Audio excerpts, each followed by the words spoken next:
Welcome back, everybody, to Watching the Throne on the Late Night Chat Network, your first stop for pop culture talk.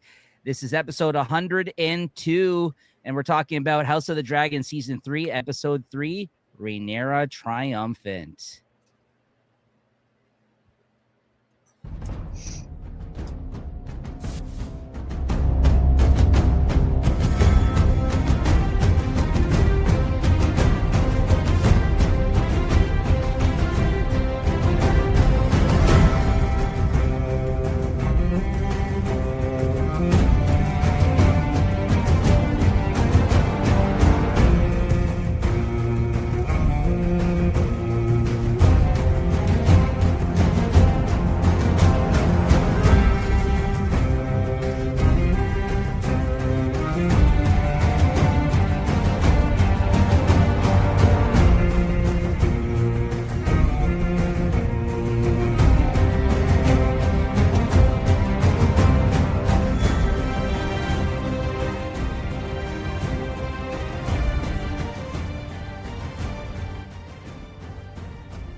All right, welcome back, everybody. What's going on?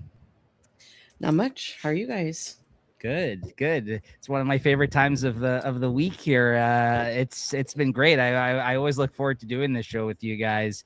Same. Same. Same.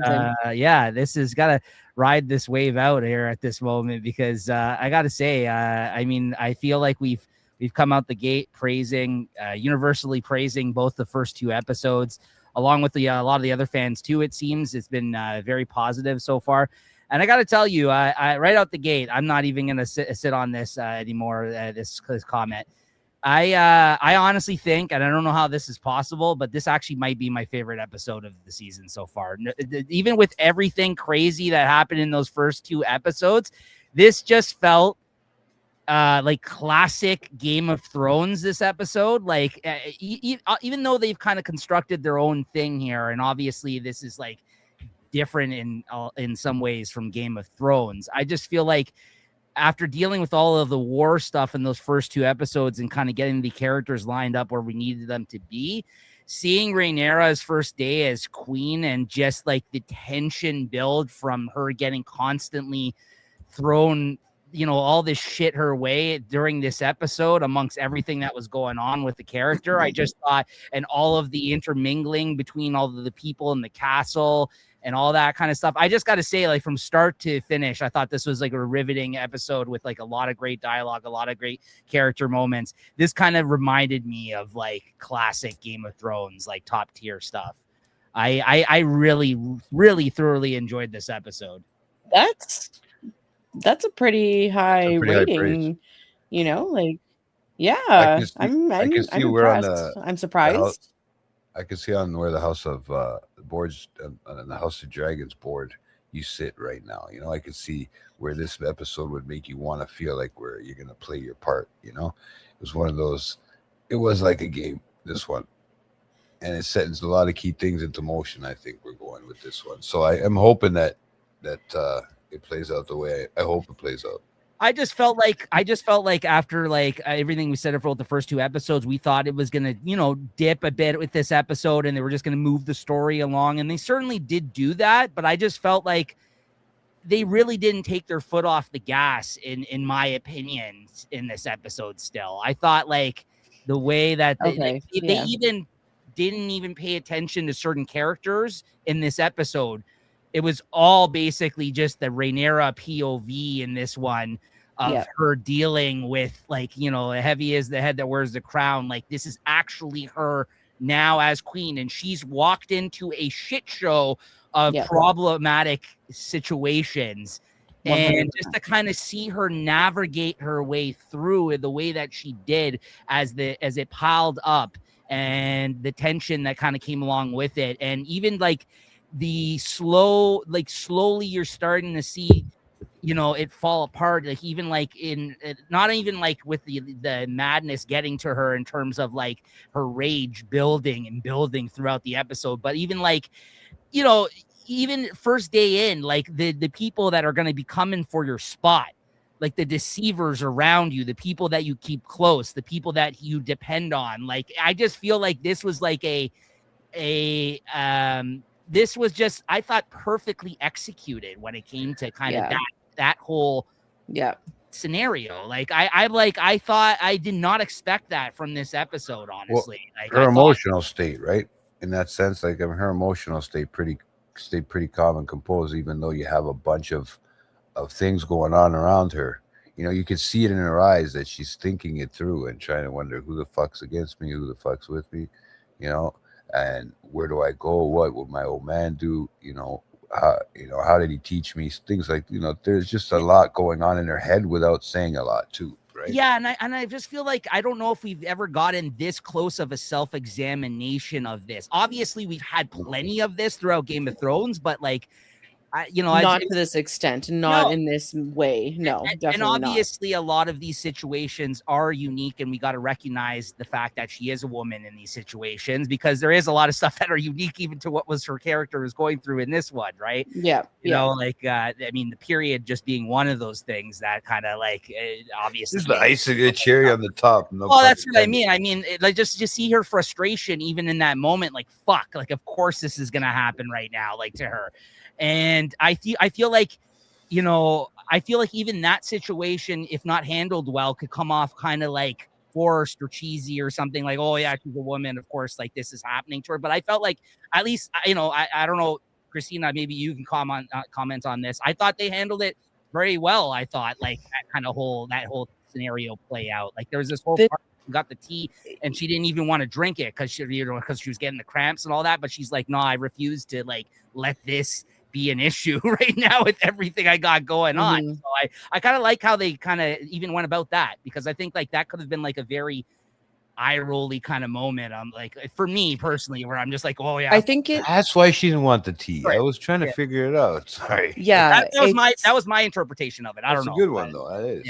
Yeah. No, I think it's like, but like, they've done this a few times in the show, and I don't know if it's like they really try to nail home, like, because a lot of these shows are mostly male viewer focused, and I'm not saying this is female viewer focused, but they are highlighting women's not struggles, but like just the different, like, to be a woman.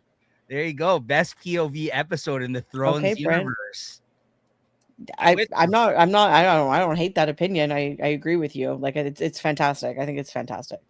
But yeah, like, I think this is like a perfect highlight of what women go through every day. It's like the silent struggles that we go through, and it's like, we don't talk about it, we don't whatever, but this is exactly what it is. This is it. It's perfect. It's like, it's the perfect whatever. And yeah, throughout the episode, throughout the season or the series, they've explored the horrors of childbirth and being a mother, and like all the things, like, not just, anyways, it's great. And she didn't even whine about it. Not once. No, but like, most women, like, think about it. Think about all the women in your life, all the women you encounter every day. It's like, they could be dealing with debilitating pain and you probably wouldn't even know about it, because it's just kind of what we are taught and told our whole lives, is like, you just carry on, you move forward, you just move on, you just keep going, carry on my way, carry onward. It's crazy, but I think it was brilliant. The showrunners are brilliant. No, I think that, like, what I liked about it in that sense, though, is that she didn't use it as a crutch or an excuse in this moment. Like, you know what I mean? Like, well, she wasn't. Yeah, no, and I think she was frustrated. That added to the, like you said earlier, it added to the frustration, because it's like she said in the last episode, you know, she's like, I may have the weak and feeble body of a woman, but I have, you know, the heart and the soul of a king, or whatever. I'm not going to verbatim, but like something like that. And I think it's like, this is another example of like how she feels like she's weaker or lesser than because of this added fact. But it's not. It doesn't make you weak at all. It's just I just think handled incorrectly, this wouldn't have come off as well as it did. And I thought that they did a very good job of illustrating that. Oh yeah, yes, 100%. So I'm glad you agree. Although when I first started praising the episode out the gate, you said you were surprised. Is there a reason why? Did you not love this as much? No, I'm surprised that you're already claiming this as like your favorite episode of the season. I know you said so far, but like, you know, and I mean, maybe it caught me off guard in the beginning, but now talking about it and thinking, reflecting on it, it's like, you know, it wasn't like action heavy, but it was character and storyline heavy, which was like character heavy. Like, and again, it was like the best point of view we've had from a character in the entire series, which has been great. I don't know, I haven't really thought about it like that too much, but now thinking about it in this few minutes we've been talking about it, I'm like, yeah, you know, you have a really good point. Like, and yeah, I'm even thinking about it differently now. I just think that this is kind of what this series has been lacking. And I think a lot of it was like, I think that in previous seasons, we were lacking, especially the last season, we were lacking a lot of character development as they were kind of lining things up. And then in this season, at the start of the season, we get that payoff. Boom, boom, boom, boom, boom. In the first couple of episodes, all this stuff is happening finally that they've been lining up all last season. Right. And now I feel like we can finally like ease back a little bit and kind of like develop the characters a little bit more. And I think that this was like one of their first or best like forays into kind of doing that with this character in the series so far. Like, because like I think that there's been so much time spent trying to get to this point. I think that we were finally able to kind of just like, you know what I mean? Like let her cook, like let this episode cook, like let her like deal with this situation a little bit now that she's there. And I just think that because they gave that dedication to the attention just being on the King's Landing storyline, like there were so many things that happened last episode. I would have loved to see what was going on with it, but they didn't choose to show us. Like we don't know what's going on with Aegon. We don't know what's going on with Aemon. And that, yeah, it's like, I think, yeah. So like, you know, but they had to do this. And we kind of knew they were going to do this like to us, like kind of slow it down a little, but not like you said, not take your foot off the gas, but just in a different way. Right. Some great comments here. This episode really highlighted how Viserys failed Rhaenyra in so many ways. That's a good point. I mean, he obviously was he helped in ways, but he was a good man, but I don't think he set her up for success in the way that she really, because there's all these moments in this episode where she's questioning, how would my father deal with this? What would he do? Like, and she's like looking to others for guidance, even in these moments, right? There's even a moment where she shares with Allison. She's like, how the hell did you do this? Like when my father was dying, you know, we'll get into that later. I have a lot of thoughts on that scene too. Yeah. It feels like Rhaenyra is falling into the Dany trap very slowly. Yes.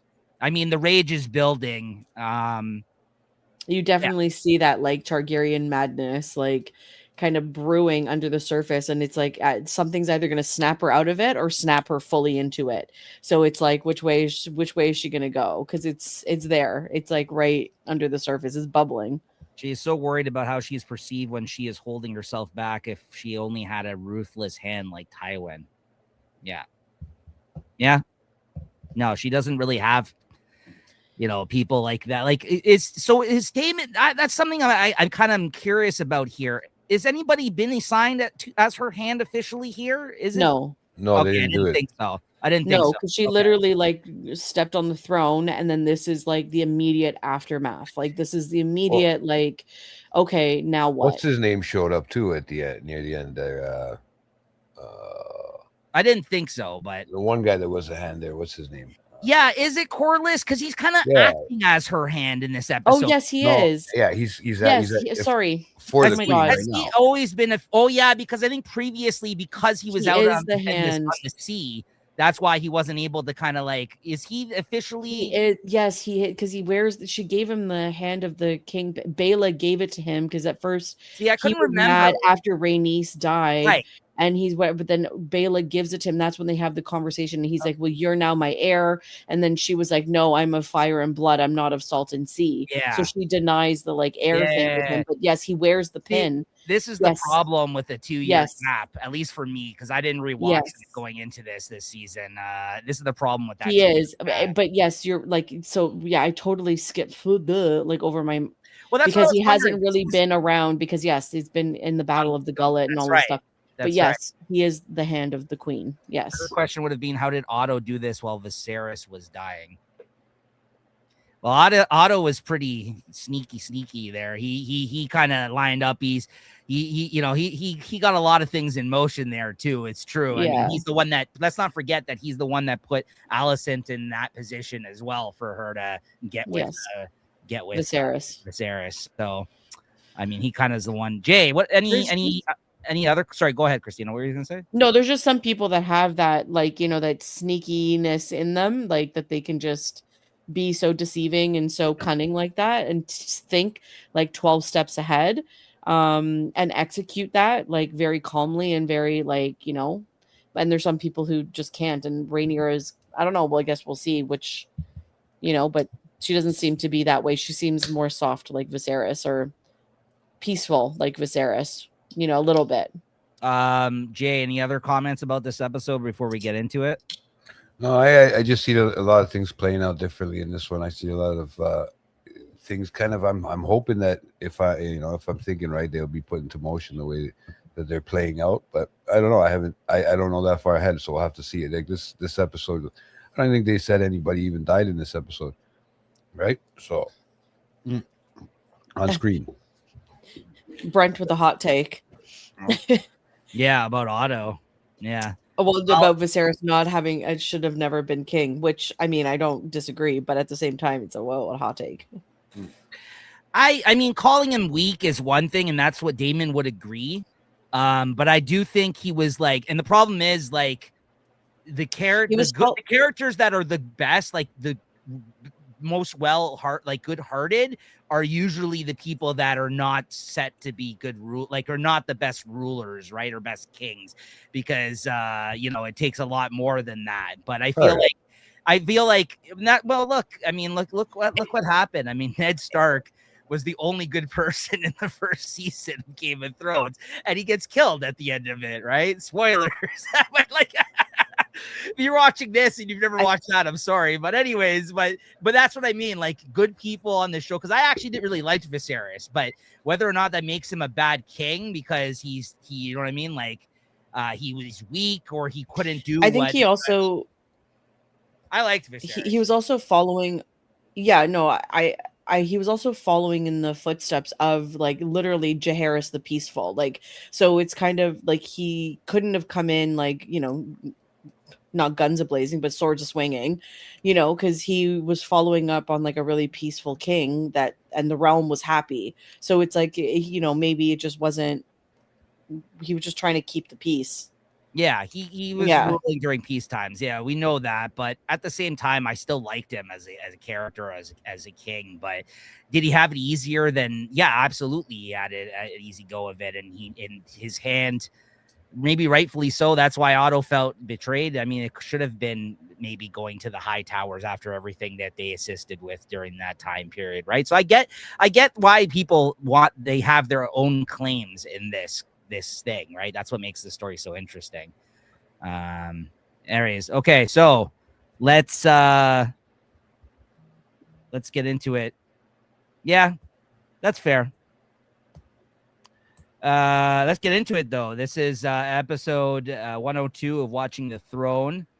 This is our weekly live review show of Game of Thrones. If you're new to Game of Thrones or want to go back and watch some of our library of episodes, we have a playlist. We've gone through every episode of Game of Thrones, Night of the Seven Kingdoms, and House of the Dragon. And here we are today with House of the Dragon Season 3, Episode 3, Rhaenyra Triumphant. And let's get into the scenes here of the episode.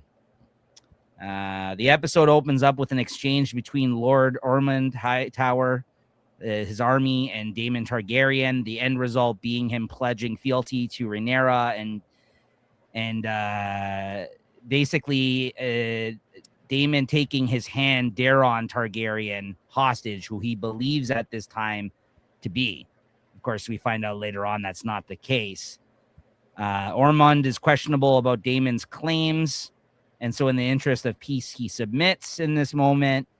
And you also get to see his dragon, Daeron's dragon there in the background, who is not like a huge dragon, but he's blue and he looks really fucking cool. I really like the look of this dragon. What's this dragon's name? Does anybody know? I didn't get that. It starts with a T. Tessarion. Tessarion.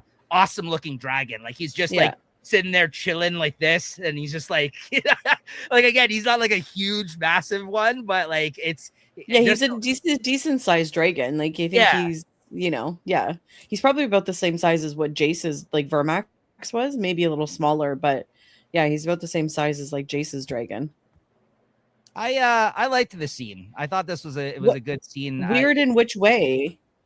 I kind of liked how like the Daemon was also like stunting on them a little bit. Like he's like, hey, check me out. I got a couple dragons behind me. Yeah. Meanwhile, these guys are just placeholders to try to make them look tough. These Ulf and Hugh on their fucking dragons. Like he's like, hey, would you like to be a lord? Whenever he yells back, yeah, I'm like, get out of here. These guys barely know what they're doing. Let's be honest. Fuck. You know, they're just like placeholders of like a threat to scare these guys off. But it is a cool, it is a scary sight to be to see, like him with like 3 fucking dragons behind him. Exactly. I'd be standing there by myself too. I wouldn't be worried if I had with all those guys with all that army in front of me. Yeah. I wrote down this was quite the flex for him having 3 dragons behind him. I liked it. I thought the more. I mean, Daemon, he's like evil. Like there's some shit that goes on in this episode where I'm just like, okay, man, this guy's bad news. But I love the character. He's one of those characters you love in Game of Thrones. Didn't see any reaction from the dragon knowing its rider was going into danger. It should have been a clue that something was up. Oh, with him not sussing out that it wasn't Daryl. Oh yeah, that's a good point. Good observation. So he's saying that to Serion, the fact that it didn't react when they took him should have been a clue as to.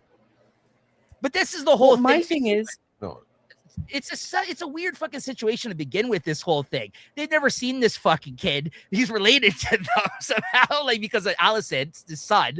The whole situation is odd, right? What were we gonna say, Christina? Yeah, I mean, I was just thinking, I was like, well, like, I mean, obviously, I would assume that if they took Daron, they would have taken the dragon too. But I guess that wasn't established, or that wasn't like part of the plan. But even still, like, the dragon would have freaked regardless, because it's like, why? But did they take the dragon? Yeah, they took the dragon. They took both. He said he was going to take the dragon, but we didn't actually witness them take the dragon. We didn't see the dragon throughout the episode. We hear about it. I don't know. Like, I just assumed that, like, if they would have taken, and then at the end of the episode, they allude to, I think the dragon was in that town that the High Towers attacked. Yeah. I thought, because there was talk about dragons in that town. Remember, the guy comes at the end, the dragon herder, and he says that they've attacked this town, the High Towers, and there was a dragon in that town. I don't know. Oh, okay. I know. Okay, I know the dragon that they're alluding to, but I won't spoil it. Okay.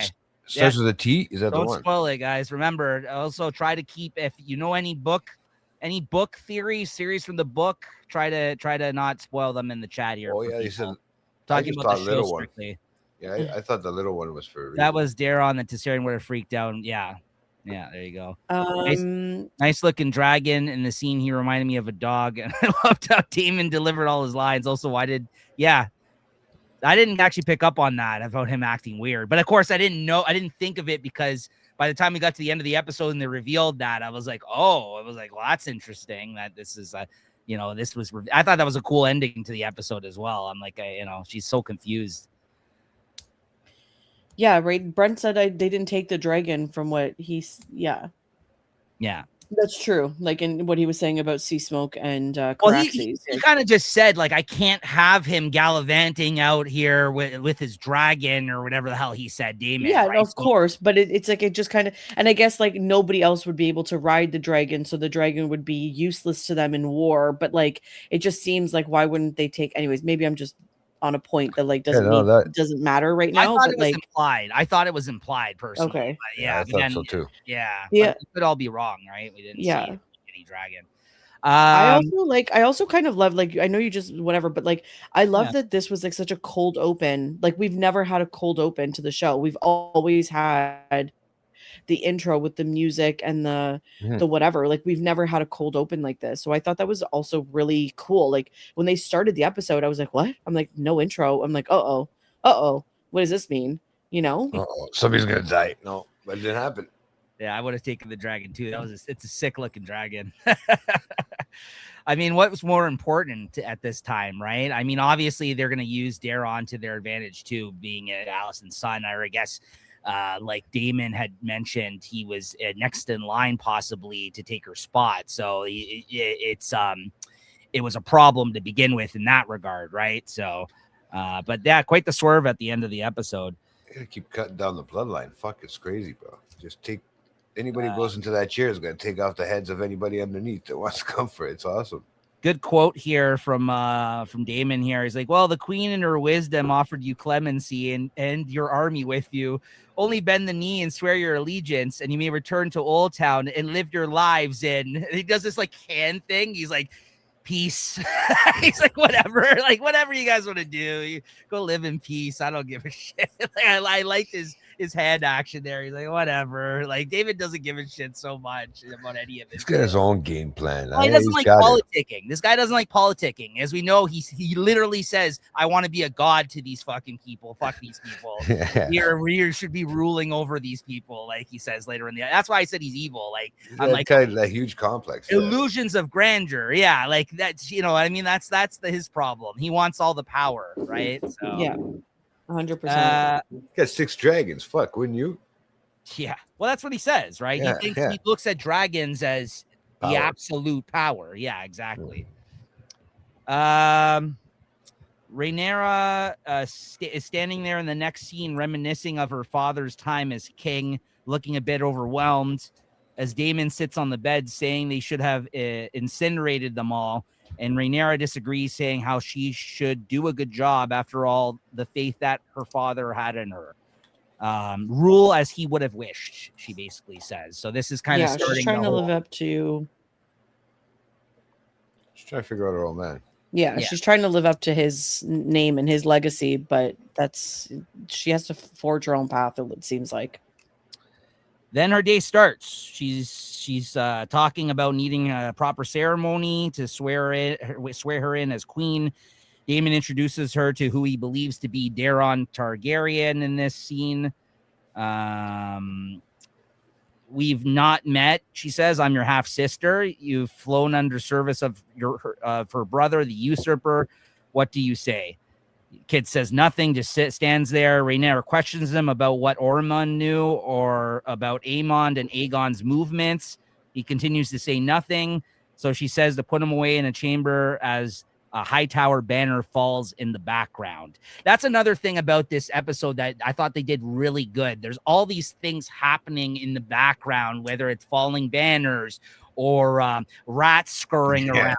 Or even the ending scene of seeing all of those banners going up in flame as she looks into them, and she's got like the rage going there through in her eyes. Like I just thought there was all these great background kind of like things adding to the overall tension of the scenes or of the mood of what's going on. Like all these things were happening in the sets in this episode, and the scenes that they created, which I thought was really well done, because you could kind of feel the mania, like how crazy it was in the castle that day, like with everything going on. Mm-hmm. I thought it just kind of added to it. All the people, running up to her and asking favors and everything else. Oh, where am I going to get the money for this? Where am I going to get the money for that? Right. I thought that they did a lot of good stuff to add to the overall feel of the episode. Yeah. And I always think of King Landing, and when you think of Game of Thrones, you think King's Landing is the shit, the place, sure. But she got it as it's just gone to shit. Yeah. He continues to say nothing, so she says to put him away in a chamber as the Hightower banner falls in the background. He's younger than I'd imagined. She says the Daemon, and he's a claimant to the throne. You're going to have to kill him, he informs her. Next, Grandmaster Orwell speaks to what's his name? Cloris, mentions that Tywin Lannister, who didn't confide in him, had spoken about dividing the money and sending it out of the gold and sending it out of the city for safekeeping, to which they have just found out that they did not know where it is and do not have access to it.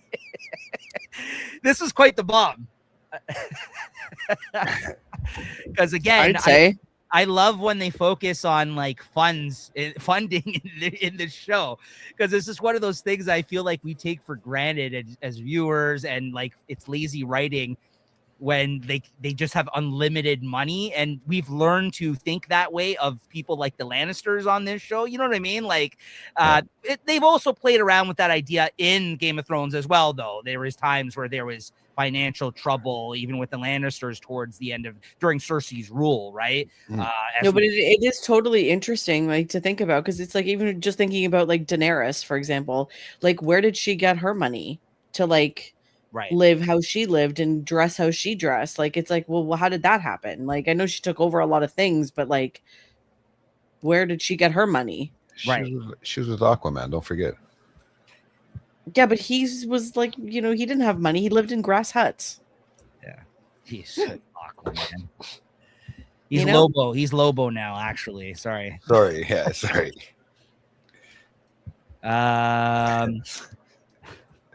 You don't have to date on your DC movies, okay? Treasury. The treasury is depleted. Gold is gone. They may have enough money for a week or two, maybe a bit more if they were to bring over gold from Dragonstone, but not enough to administer all of the 7 kingdoms. Rhaenyra freaks out about the cost of her coronation. Mysaria says she does not think Orwell knows where the gold is, that she can sniff out a lie normally, to which Daemon snaps back, "No one asked you," to which Rhaenyra sticks up for her, saying that it is the duty of her Mistress of Whispers, which was your original name for today, Christina. But you went with Restarosi hairstylist, which I love. To reply to her, to which Mysaria has a shit-eating grin on her face in response. She's like, "That's right." She's just like, bro. Yeah, exactly. I love the tension building between these two. Well, yeah, I'm waiting for the also with Rhaenyra and her to I'm waiting for the scissor to start happening. All this naked stuff, all this nakedness from that was a comment I actually was saving for later, but since you brought it up here, not a lot of banging going on here in this show. I mean, during war times, I guess they got a lot going on, but there's opportunity for it in this episode. No banging. Like, are they also like scaling back on the banging here on this show and the sex like happening here? I don't know. Yeah, I think they are. Like, I think like they went full frontal nudity, and then they don't tell us nothing afterwards. Game of Thrones, I think they've really like, they when things are stressful. Okay. Oh, sorry. Yeah, exactly. When things are stressful and you're everything is falling apart around you. I don't know. Like, I don't know about you guys, but when things are stressful, sometimes you need to relieve that stress. There you go. Why do you think Daemon was sleeping so nicely? I don't know. I'm just saying there was ample opportunity for it there. It didn't happen. That was a kind of gross scene still when you think about it. Like, I'm not saying I need to see them have sex. I'm just saying no one's having sex on this show. What's going on? I don't even see any dragon sex. What's going on, bro? No, it doesn't seem like that. Like, seriously. That's not what I signed up for. Rhaenyra freaks out about the cost of her coronation. Mysaria and Daemon go back and forth. Tylan must have told someone. If he did, it would have been Lord Jasper, their previous master of Coit, as well as the man they just executed, that Orwell realizes literally in that moment. He's like, "Oh, yeah, that's right." He would know. Too bad I already got them to kill him. Yeah, that's right. Yeah. We talked about that last episode as well. We're all well aware that that's in fourth way. But I think they do it like telepathically or something, from what I understand. Is that correct? Or do they talk to their people telepathically? Oh, they do. Yes, yeah, yes, okay. They do. But they have they do the deed physically. She came into power, and she tells her people that they gotta start paying taxes just like the rest of them. Yeah, that's what I loved about this episode too, with the taxes. Rhaenyra mentions again the importance of her coronation and how Aegon's was done in haste, how this would solidify her as queen to the people. Mysaria advises against it due to the optics of people suffering within King's Landing currently. It is not mere vanity. It is a matter of legitimacy. Then Corlys mentions how the Triarchy pirates have come ashore after the battle, and that they are sacking villages, taking women, and demanding ransoms none can pay. raping and pillaging, I guess, doing pirate stuff there. And Viseria mentions how the granaries are near empty and the plots are dead. With the planting season many moons away, it'll take time for the trading routes to become established, something that that Rhaenyra herself had put in motion during the war. She's the one that put up the blockade, which is mentioned later in the episode. They don't have enough ships now after the battle to ensure the safety of goods on the high sea. Rhaenyra starts. They have dragons. Yeah, that's true. They're really not utilizing these dragons. You make a very good point. Listen, you can't just use these dragons for everything, okay, Christina? You don't want them to get killed. Put them to work. I don't know why JT has that as his his picture. Just Joe Budden the rapper there. I don't know. I think that was from Late Night Mixtapes. What are you doing? You having a private moment there? No, it's just I lost all that talk about sex is the camera. gotten them all like I gotta go off camera. All right, I'll remove him from the stage there for a moment. Corliss mentions that there's no food. Rhaenyra starts staring out the window as all of the problems start piling up. Daemon bitches about it being a never-ending inconvenience. Oh, the insistence of people being fed. like he's so terrible. This guy does not care about anyone. He's just like, listen, we're all good, right? So, well, I mean, I guess it begs the question, like, what would you have done? Like, what would you do?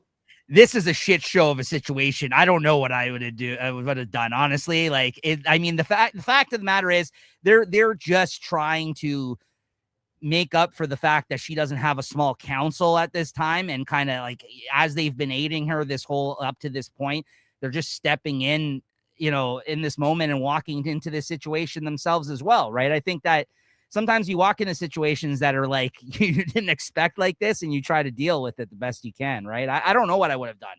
I mean, I feel like she navigated it pretty good as the episode went on, but it was, I mean, I loved what her solution, one of them that we'll talk about later on. I thought that was brilliant what she did in this episode with the rats.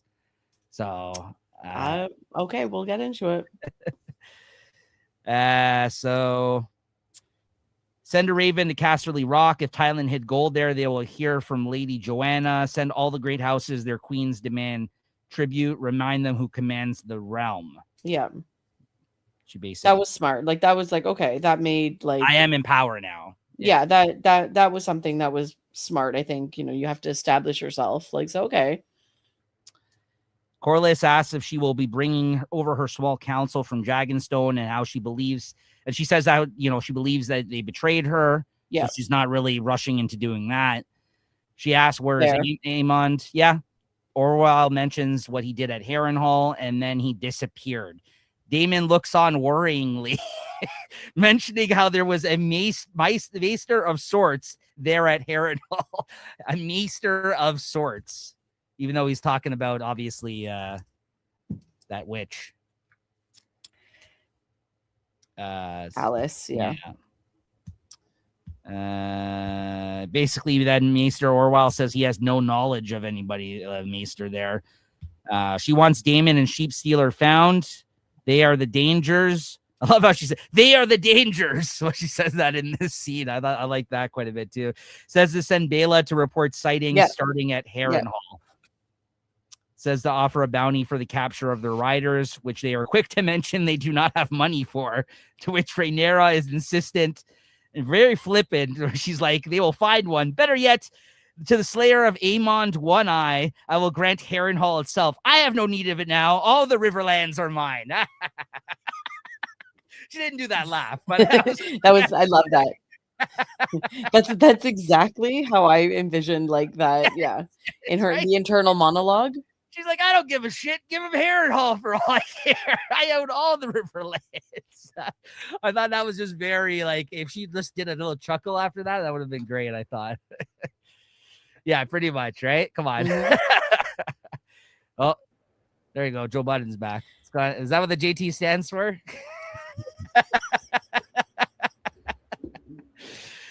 Yeah, no, I think I had that as the avatar for late night mixtapes. I think that's why it defaulted to that, since JT's signed in on the late night chat account. You good? You're back, Jay? I'm back. Your internet's working? Yeah, no. It was only the camera. I could hear everything. I could talk. It was just the camera wasn't coming back on for me. So I had to get out and come back in. As she turns to walk away, she almost steps on a rat. Orwell is quick to remind her as she's leaving. Oh, yes, Aegon hung all the rat catchers, by the way. Yeah. Why not? She doesn't have enough problems. There's rats everywhere. Everywhere. Yeah, I kind of love that, too.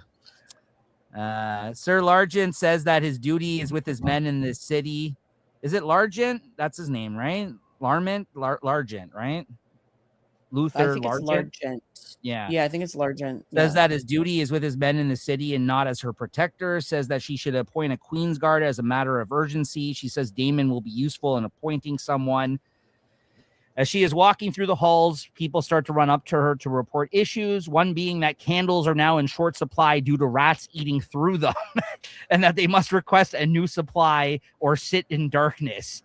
And then there's people, mentioning the bedchambers and the good wine and all the other costs that are occurring throughout the castle that occur on a regular basis that she does not have answers for in this moment. And again, I just love the idea of all of this shit piling on within just this one scene of her going from one place to the next, from the small. It's like every room she enters, it's like another chaos. It's another chaotic conversation. It's so crazy. And while I agree with her, while she's like, listen, we will address all these, but I have bigger things going on right now, and I need to kind of take things as they come for a moment. Like, chill, give me a moment here. Yeah. And I will address all these issues. Like, I get that idea, that understanding, but also people have been suffering this whole time, supposedly, because of all this shit going on. So it's understandable, that they would all bombard her, barrage her with these requests, right? So I get kind of both sides of it, right? So Yep. She storms into her room with Alicent and Helena in this next scene and demands to know where all of the gold is. She says she has nothing to do with it or knowledge of it, as it was the Master of Coin who removed it, and they kept her involvement out of things. I loved in this scene when Rhaenyra storms in. I don't know if you guys clocked it, but when she storms in and she immediately asks Alicent, where's the gold? And Alicent kind of looks over her shoulder oh, are you talking to me? Oh, me? You want me to? I don't know. What do you want? What do you, That's what I love about these two characters is despite where they are in their lives right now, because of all the history between them, they're still talking long friends. Yeah, I really appreciated that because there could have easily been moments where she's like, you can't talk to me this way. Get this woman out of here, kill her or whatever, right? But that didn't happen. They are unleashing on each other kind of in these scenes, confiding in one another, talking openly, and obviously everybody else in her circle is you can't trust her, she's a high tower. And I don't know, honestly, at first I always believed it, but now I'm by the end of this episode I'm maybe she does know more about what's going on in this situation. I mean, she's ready to survive, bro. I don't know, it does make me wonder now, it does make me wonder. There's a lot being exchanged between these two, but I do love that the tone is not changed. I like that a lot because I think I would call bullshit if she tried to pull rank on her all of a sudden, which she's in her right to do. She can. Yeah. She could be I'm fucking queen. Too bad, right? And she does. There's some things, some hard truths she tells her in this decisions that she makes within this episode. Where she's she makes some decisions and she's not, right? So she tells her how they hated her from the start and that her mere presence, including her father keeping her out of things, to which she's quick to mention that she killed. Helena asks if it made her feel better about losing Jace, the fact that she killed her father. Rhaenyra said she would have rather slayed Aegon, as her mother and I agreed. She accuses them of being involved in Aegon fleeing as well. They throw it back at her, and Alicent mentions how much she had to do in order to pull off what she did, which I totally fucking agree with her. Yeah, I agree with her. She's I had to move heaven and earth to be and she did. We talked about it last week. She definitely was hustling. Yeah. Yeah, she's like, excuse me, you know what I just had to do, and I had to navigate through all of like Larys's fucking schemes on top of it all the traps that he laid out. But it was also really like refreshing even to see Helena be like, Aegon did that on his own. Like that wasn't her. Like that wasn't, he did that on his own. Yeah. And then Helena then mentions how she promised them that they could go, and why are they still there? To which she says that they will have to stay put for now. She can't be seen favoring high towers. She says how they will be treated fairly and not unkindly. There's a lot of optics going on in this episode. Like she's very concerned of like the optics of how she looks now that she's queen her first day in. Like I feel like there's a lot of stuff that if she was going to act on, this would have been the time to do so. Yeah, this day would have been the day to do it. Right. So I feel like she was I get she's overthinking things and she's like overwhelmed, but if she was going to do anything that she was refusing to do, like even the whole Corliss thing, I get why she didn't want to do that, but there's other shit that she really could have done here, but like she just chose not to because of the optics now that she's queen, right? Like, I don't know. I just feel like everybody's distracted right now. If you were going to put anything into motion, now would have been the time. Yeah, like eliminate all the threats at this time. Right. So I think she's being a little unreasonable, but she's showing some restraint. So, I get it. She's trying to navigate it. Alicent advises her to declare Aegon dead. He's scarred and burned. He cannot fight, and he's next to dead anyways. And if Larys tries to use him, she can claim him to be an imposter. And then she barks back, "You argue still for his life." And then she just, once again, "You killed my father." That's all you really got to say. Yeah.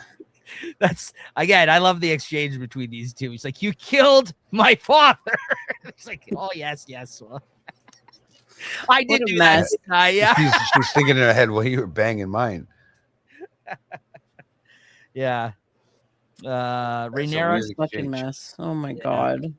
Well, that was just gross because he was like, he had like skin fucking falling off of him and shit when that was going on. That was nasty.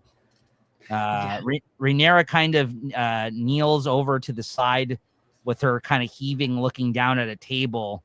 The rage building up and anxieties kicking in, it seems like, in this scene, like as she kind of, before she like leaves Alicent's room here. Alicent says that her position as such currently is that she must pray and hope for the capture and death of her son so that she is able to be free to leave, to which Rhaenyra mentions how she can only imagine what that feels like after having her own two sons killed. So they're just throwing it back and forth at one another. They all have, blood on their hands as a result of this. Maybe they're in sync, you know what I mean? They've been friends for a long time. Mm-hmm. Right now, Rhaenyra tells Sir Largent to spread the word that they found Aegon there dead and that she would like Joffrey back from the Vale, who I forgot about. I guess that's her last remaining son, Joffrey. Is that well, not her last one because she has two other sons with Daemon, but that's her next in line. Yeah, with the bastards of her bastard children. Yes, that's her last of the three. Which again, terrible name. Terrible name. Yeah, I know. When we heard Joffrey, it's like we think one thing, but yeah.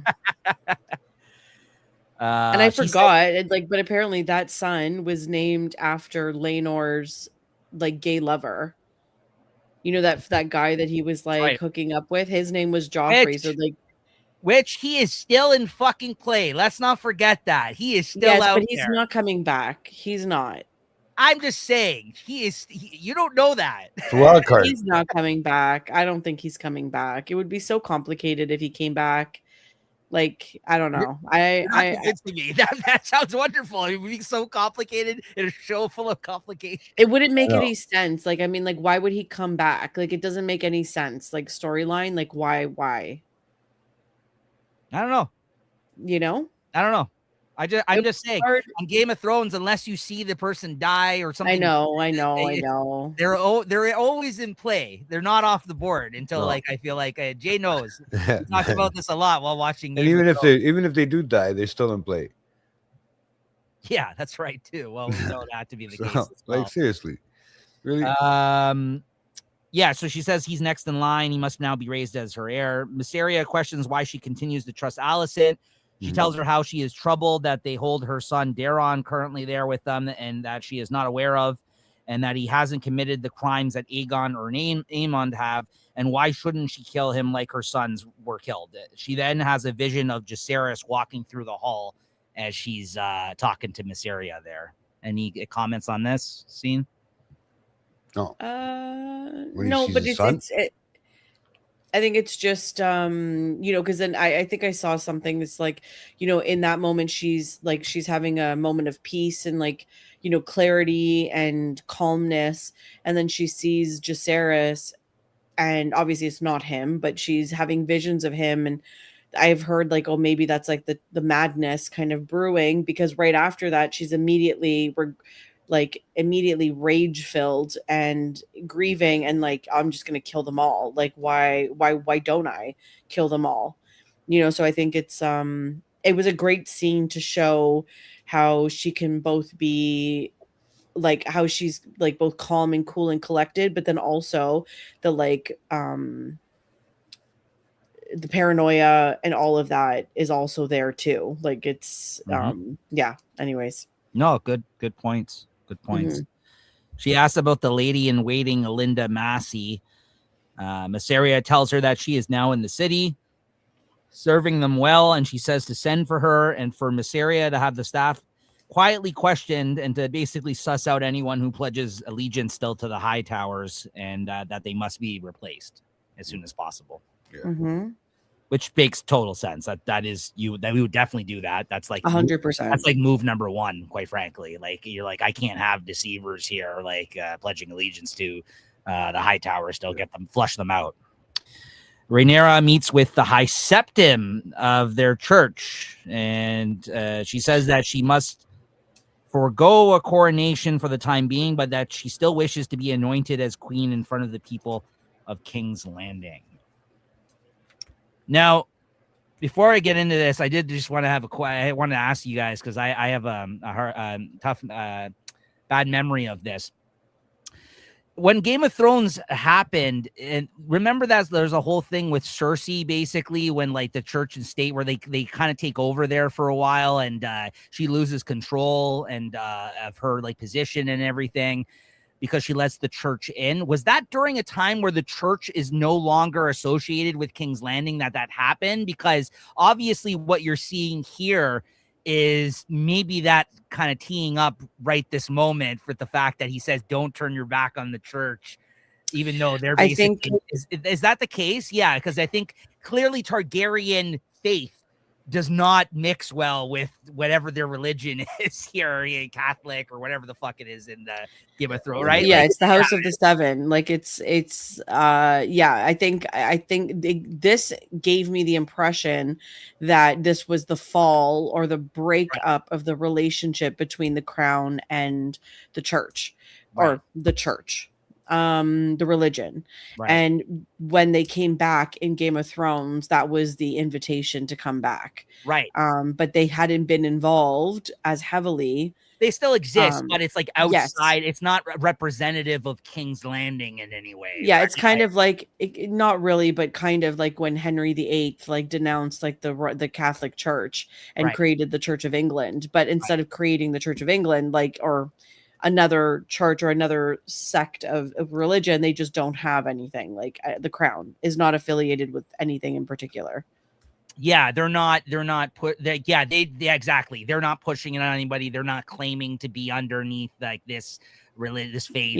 Yeah. That's what I got from this scene, because it really reminded me of all that transpired on Game of Thrones, which I thought actually was one of the better plots later on in the series. I quite liked all that church stuff that happened on Game of Thrones, where they kind of took over and Cersei got finally her comeuppance in that one fucking scene where they threw shit on her and everything. Shame. Yeah. That was one of my all-time top 5 scenes of Game of Thrones, quite frankly. I felt like this was definitely planting those seeds a bit here, even this early of that happening, right? Of them kind of separating. Because as we know, Alicent, the Hightower, she is very religious and she does go to the church, and there was a lot about that even in the last season, right? That's where she like met her or whatever that one time. Like she I think that she's very devout of whatever this faith is, right? So I think the Hightowers are definitely very devout and definitely very religious, because also, and it was a very small detail that I heard about in like an Easter egg, like whatever that I did about this episode. Ormond Hightower, like the guy that we saw in the beginning, in the like on his armor in the middle, he has the Hightower crest, but then on one side he has the mother, on the other he has the knight, and then on the side it's the stranger, which is depicted as death. And it's like that, those are the 3 points or something that they like pray to or something like in the religion.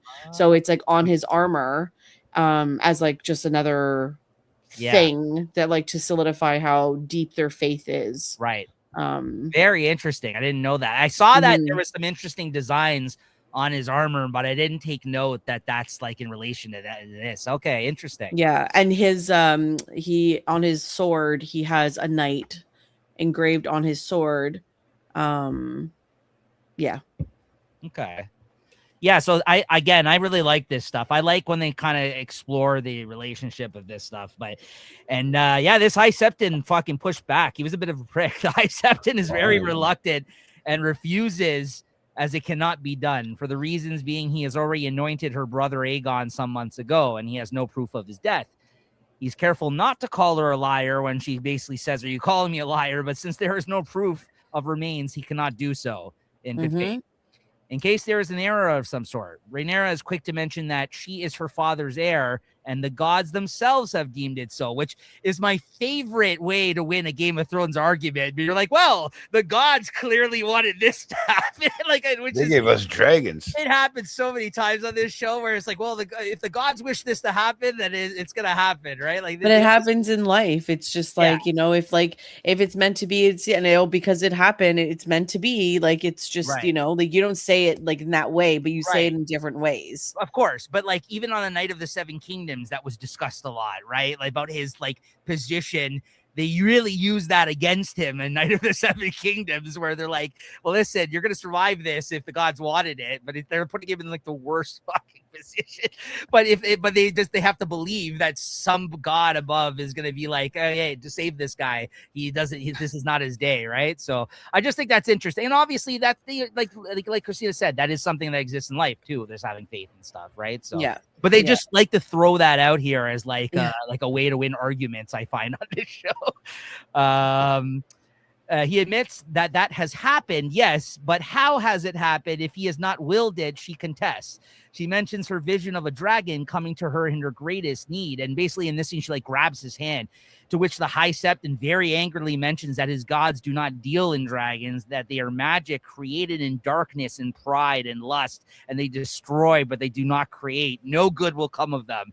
And Rhaenyra takes her hand back, like snaps it back and says, "You have made your position exceedingly clear," and like storms out of there. That was just a great scene, I thought, like one of my favorite scenes of the episode, where he's just like, I ain't having this. Get out of here. You're evil. Like, your dragon faith is evil. I do not agree with this stuff, and I don't want any part of this. Like, he just wiped his hands clean of her, right?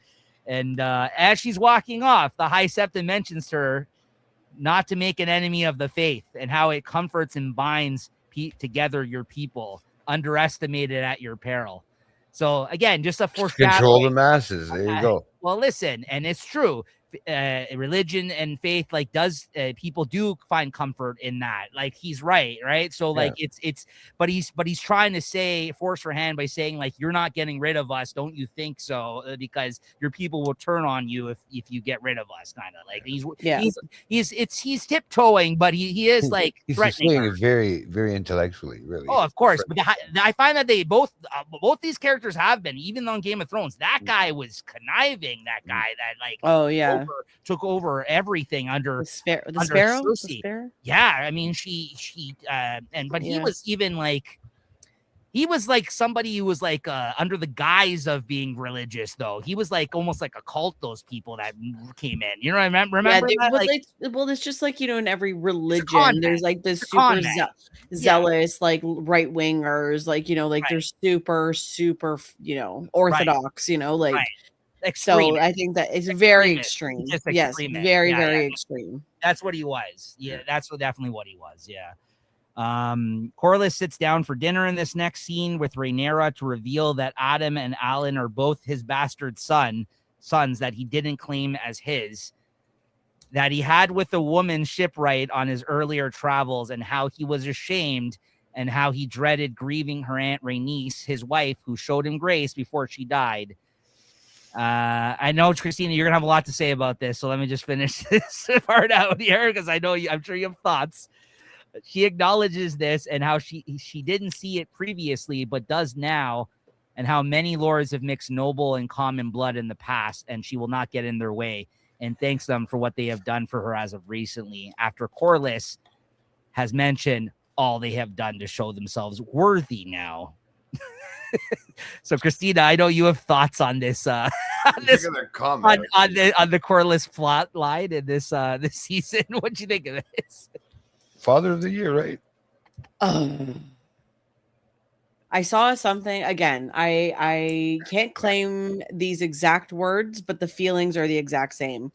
It's like he is the epitome of like your deadbeat baby dad, coming around after years of neglect and calling you at 2 a.m. demanding to speak to my son because he's my son and I demand it.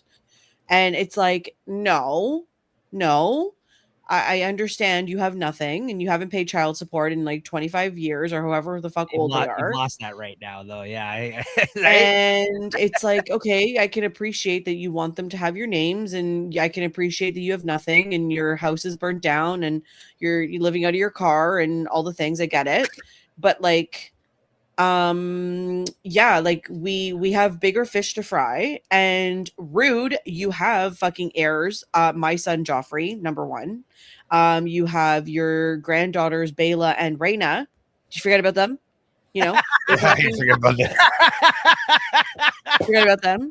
No. I thought about that too, and I was like, yeah, right. And I know Baela has been like, okay, no, I don't want it, right? Okay, fine. But you have Rhaena, who's roaming the Vale looking disheveled on a rogue dragon.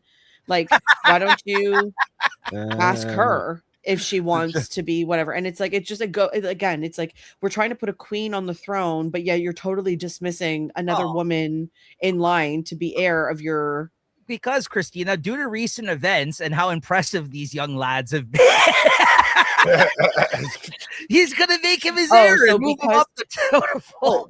Because they've proven themselves now. Now you're worthy of having my name. Exactly. That's the one here. That's the one point of contention I had during his little speech there. Like, I understand all that other stuff, whatever. But the fact that he said they've now proved themselves worthy of my name, now I'll grant you my name. I thought that was a little bullshit. That was kind of sticking it to them a little bit. And I think they understood it there too. Well, there was a lot of glances exchanged. Like, obviously they're happy, but this is a tense situation. Also, it's like, did Corlys forget that literally like 24 hours prior, like 48 hours prior, like the heir to her throne, his throne, whatever, literally was murdered? Well, like he has words about that later on in the episode. Don't forget. He has words about that later on. And I have words for him too. All I gotta say is he is stepped up in terms of like how good of a character he is in this season. I gotta say, that near death situation, probably not in one that you like, but he's a more interesting character here and being used like, in an interesting way. Can we also just like, just chat for 30 seconds about the hypotheticals, the hypothetical bullshit that it's like, okay, do we really believe that he had only one extramarital affair? Like, you're called the sea snake, for a reason. So did you just like slither your way into the beds of like, one woman? report you doctor. How many other yeah. bastard children do you have out there? And if these guys don't work out because they die, like, oh, okay, on to the next. That's it. Let's let her cook. See, I knew she was gonna have something teed up for this one. That's why I'm like, go ahead, Christina. No, I don't like where he's going with this. And in the preview, I can't even talk about it because I'm not going to talk about it. But like, no, he's a snake. He's a fucking snake. He's a goddamn snake, and he needs to have his head chopped off, Damon style. It may happen. You never know. It may happen. We do know that there's no longer of his descendants in the future. Exactly. I'm done. We can continue. Corlys then mentions now that he has acknowledged his sons, that he would name Alan his heir. He asks that she legitimizes them by making them Valyrians and lords of the realm, because without them, his line has ended, to which she seems shocked. She tries to talk him out of it, his response being, a word from the throne is simple enough. Also, wait, I'm not done.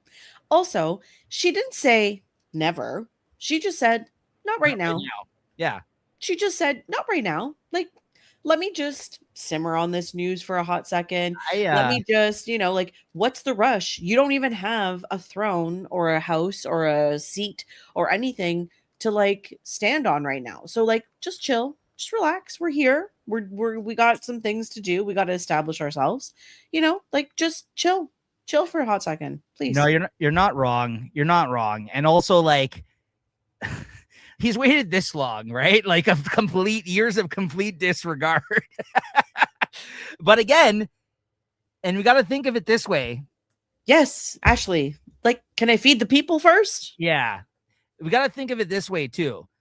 This is the gold? This is the most opportune moment for him to do this though, because obviously, let's not pretend. Another reason she doesn't want to do it is not just because of the optics of her electing her. It's because they would be in line along with the rest of them, being like, getting like a piece of the pie if she makes that like his heir. Like that's and legitimizes their names.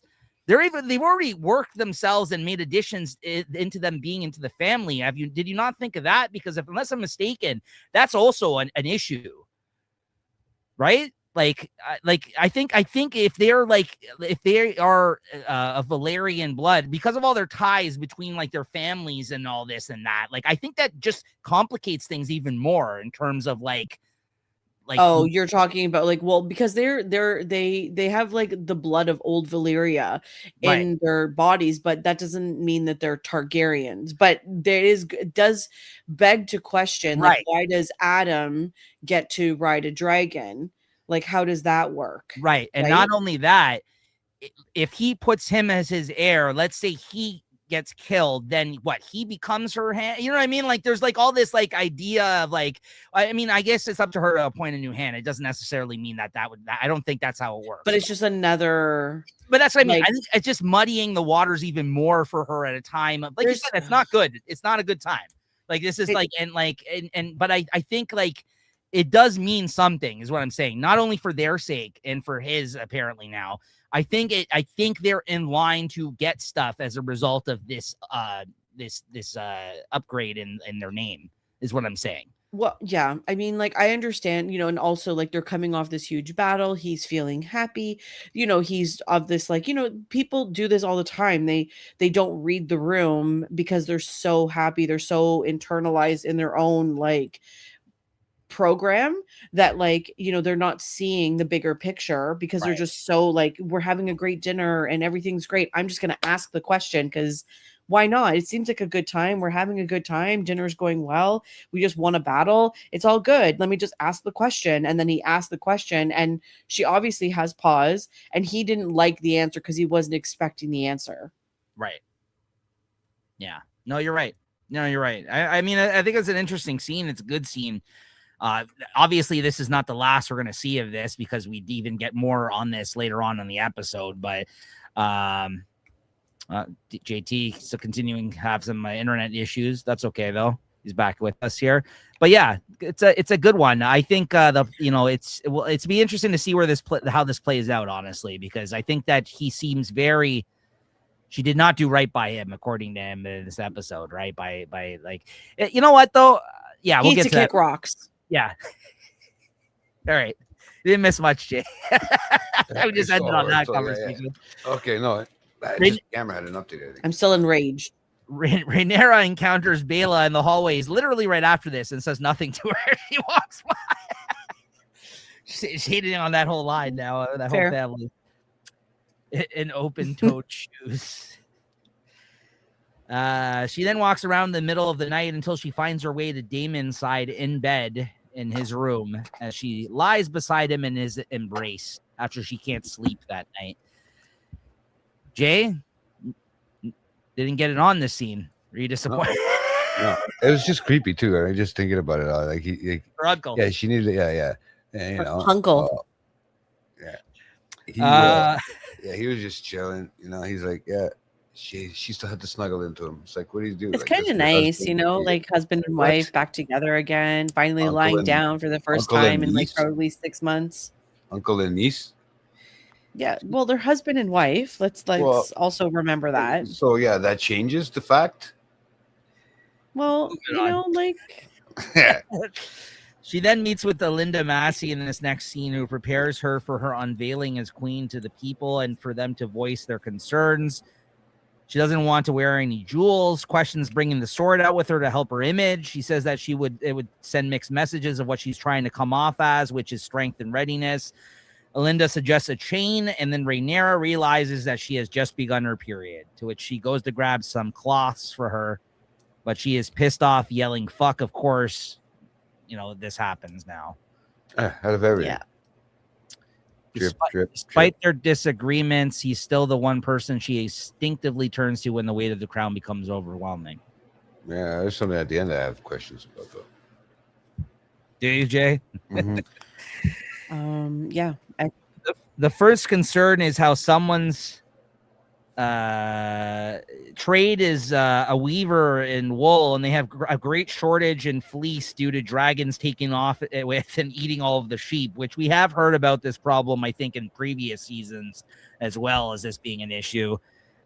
She says while it would help to fleece the sheep before they are eaten, but they would need an investment to get it off the ground in the meantime. 500 golden dragons. That's the first request. Then a butcher walks up and complains that such an outcome, if the sheep are being fed to the dragons, doesn't help them with the fact they have no meat and that there is no game for miles and that all the hunters have been taken for archers. Says that they could maybe use the king's wood, but that would bear further discussion as Corlys points this out to her. He kind of stops her from pursuing this. Yeah, allowing that to happen. Yeah. Yeah. He's like, we can't just have fucking townspeople there. It's insulting to the fucking people there, but like, we'll talk about it later. Let's put this on the back burner for now. Whoa, hold your horses. Yeah. She's starting to look overwhelmed in the scene, the hands curling around her chair. She's obviously frustrated. She could also be experiencing cramps here from her period, hot flashes. I don't know what the fuck's going on. Christina, why don't you give us some insight? What was she exhibiting here? You're a woman. No, I think it's great. So let me speak for this like fictional character, representing all of womankind here, No, I think it's all those things. I think it's like she's uncomfortable. She's a little like, but uncomfortable, not just physically, but I think like emotionally, and she's overwhelmed and she has a lot of anxiety. And yeah, like it's a whole slew of it. Like, right. I think it's everything. Also, I think the chair is also not comfortable. So I think she's really like getting a taste of that for the first time too.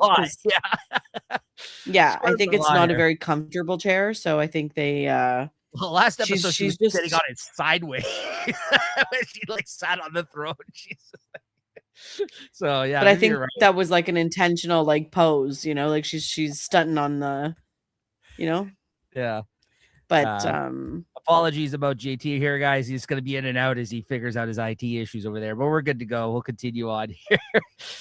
A woman named Sylvie mentions how she helped Mysaria in the case of the usurper, but calls for justice of what the common folk have suffered for these long months. Rhaenyra mentions that the blockade will be lifted and that trade routes will be reestablished in the coming weeks.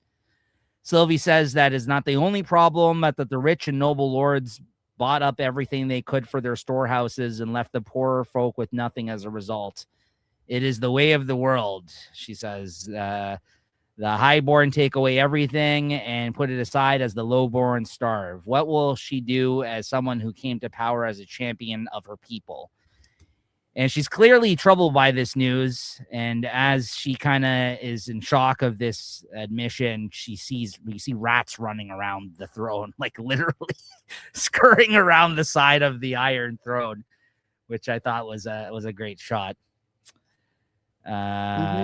Great scene that kind of comments on classism. And as we see play out, like, later on in the episode, she literally like creates taxes by taxing the rich for the poor here, enacts some sort of decision on her part to kind of help out the people of King's Landing situation as a result of the rich running off with everything. But I just think, again, this is like one of those moments which I love on Game of Thrones with they kind of bring real world kind of like situations into the show. Like something that you can still see today. You know what I mean? Like just in different ways, obviously, but the same essentially, the rich, poor classism type of like stuff, right? With the 1% and all that. Yeah. Cut to Daemon bitching about the poor blaming the wealthy for its woes in a war we all suffer. As him and Mysaria argue back and forth in this next scene, the small council. Rhaenyra is staring off intensely into the distance as Elinda brings her some tea to help with the cramps. She stares at it, but doesn't drink it. Rhaenyra asks if Baela has returned and for an update on whether she knows where Aegon or Sheep Stealer are. She says the only dragon she saw was Sunfire, long dead and decaying. Daemon tells her. She says to send Adam with her on her next trip at night. Daemon reassures her they cannot hide for long. We will get satisfaction. She reiterates she will never get satisfaction of this situation. Any comments on this? I think she's just overwhelmed. She's reeling. Yeah, she's having a hard go of it here. Yeah. Day 2, she's like, fuck. As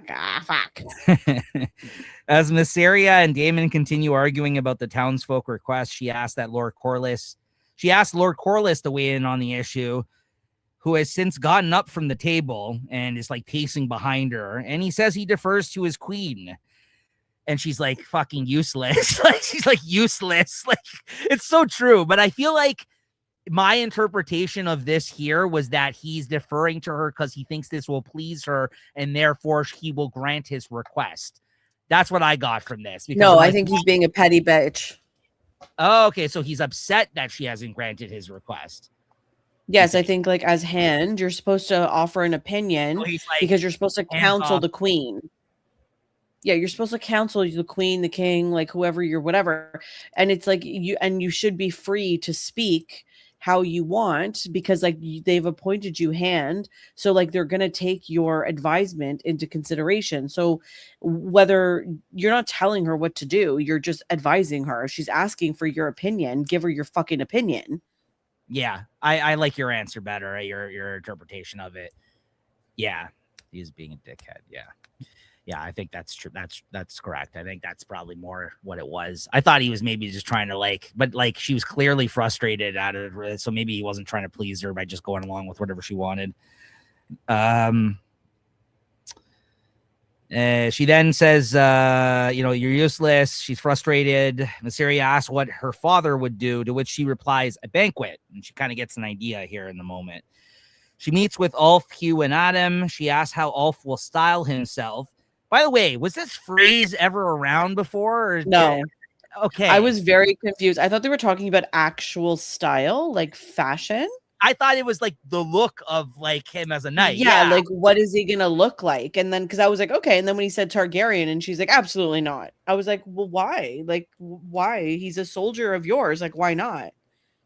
Yeah. And then it wasn't until like Hugh said, "Oh, I've always been known. I've been a blacksmith and like all the things." And I was like, "Oh, the title." Yeah. Styling means, yeah, like, yeah, what their name is going to be for themselves.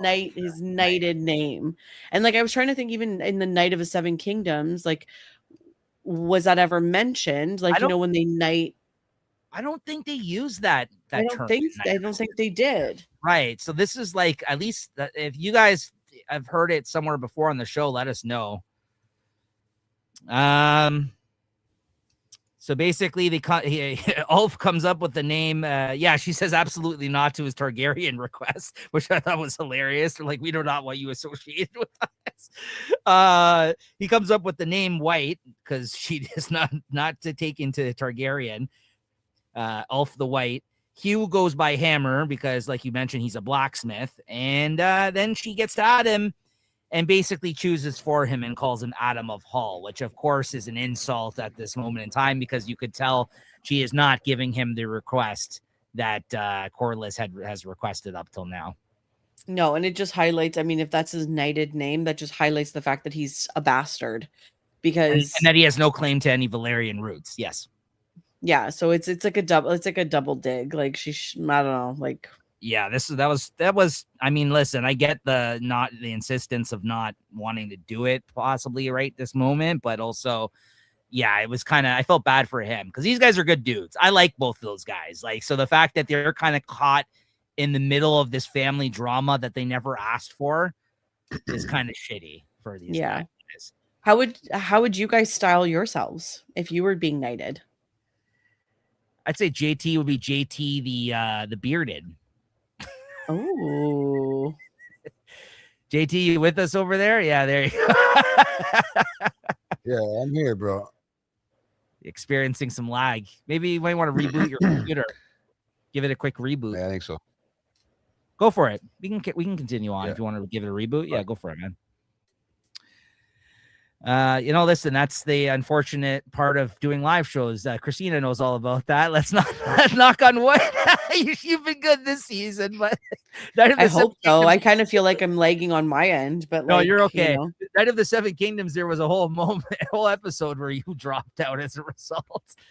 Oh, that was so frustrating. Yeah, that's why I'm a little pissed by all this because they're only kind of serving her and doing right by her this whole time, right? So.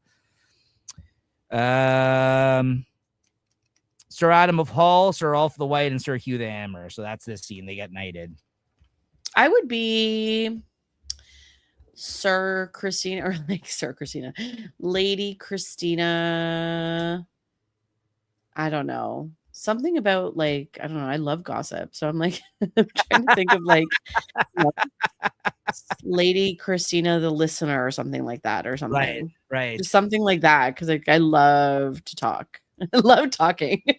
Or like getting into people's business. Yeah, Lady Christina of the bending of the ear. I don't know, something like that. Something right? Like, yeah.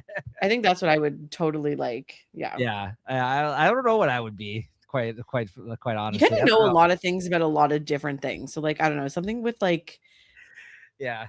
What do you call someone that knows a lot of things about a lot of different things? Sir Nico of the Useless Facts. Sir Nico, the fact maker or the fact taker or something. I don't know, something like that. Crispin True Fire. Nice. Let's see here. Is that a play on words? I'm trying to think. I'm like saying that slowly in my mind. Crispin True Fire. Sir Nico. Okay. That sounds too scholarly. No offense, Nico, but like. I wish. I mean, yeah, that makes me sound too smart. Too academic. That's why I said useless facts works. How about Nico, Sir Nico the Resourceful? There you go. Oh, I have to change my name to that next episode. Yeah, I gotta write that down. I'm gonna send it in the group chat so we don't. Let's see.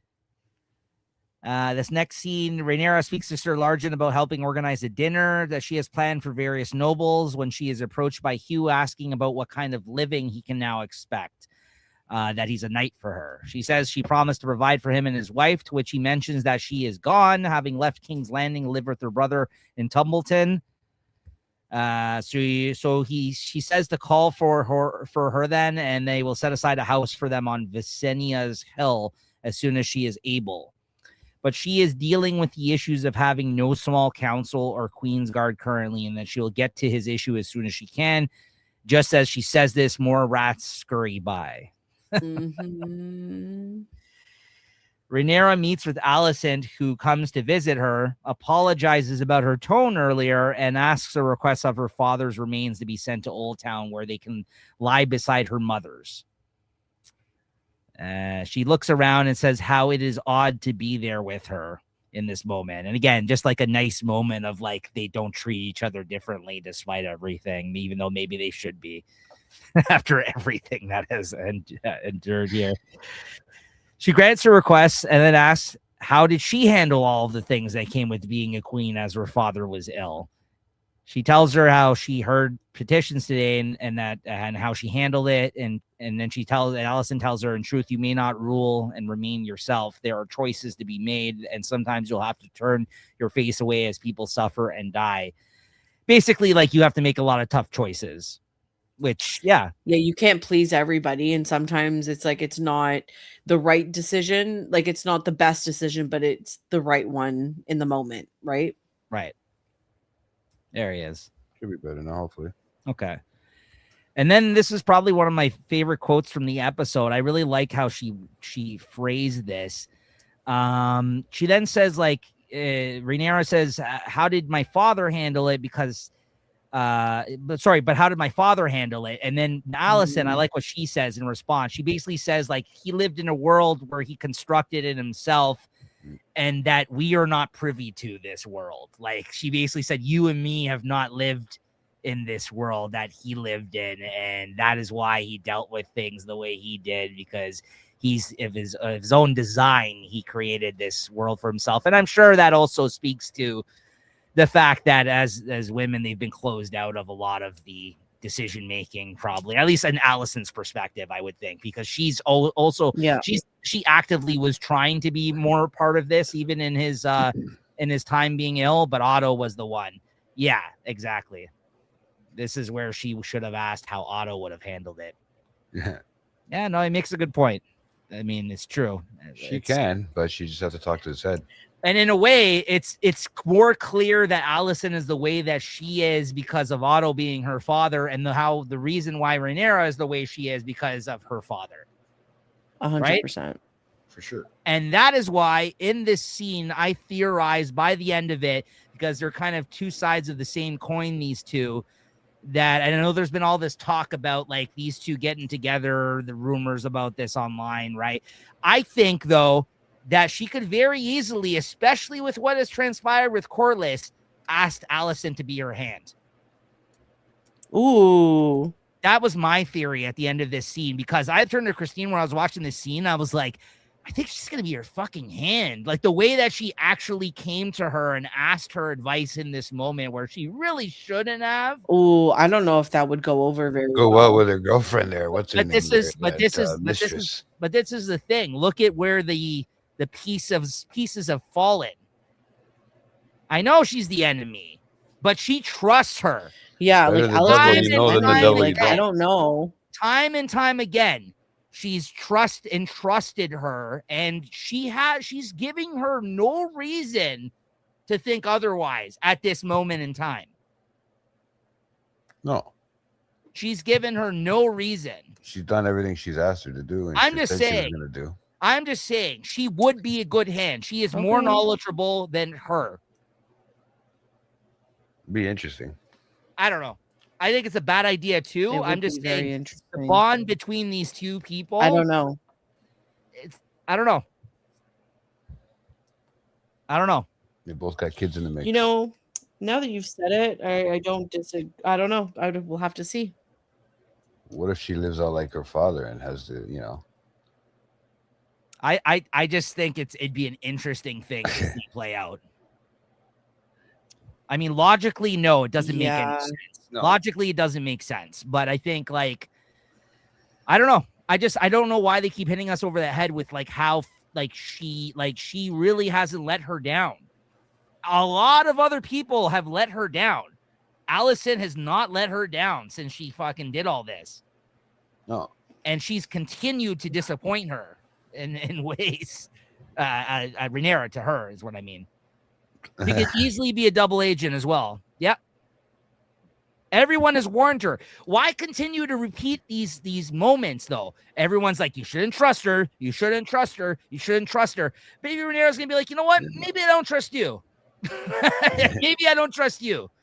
Maybe I do trust her. For the drama would be fantastic. Absolutely. So, I don't know. They have a bond that no one else shares. No, I know. So, I'm just thinking, I'm like, oh like man, sisters, there's really. no way. They are like sisters. I don't know why, but I felt that in this scene. And she's a Hightower, so she's got some you know, if she learned anything from her father, she might learn how to play the game. The way it was written, and if you think of the parallels of Hightowers and Targaryens in this scene, I just thought like, oh, she's gonna become her fucking hand, isn't she? You can ask Christine. I turned around to her and I said that, and that was just like, that was just a wild theory on my part, but I think that would be very interesting. Anyways, I don't know. Yeah, I mean, aside, yeah, I don't know. It would be an interesting plot twist, but realistically, it doesn't make it. I'm just trying to think, like, in a world of like, because even like Rhaenyra has to go around killing all of like Alicent's children now.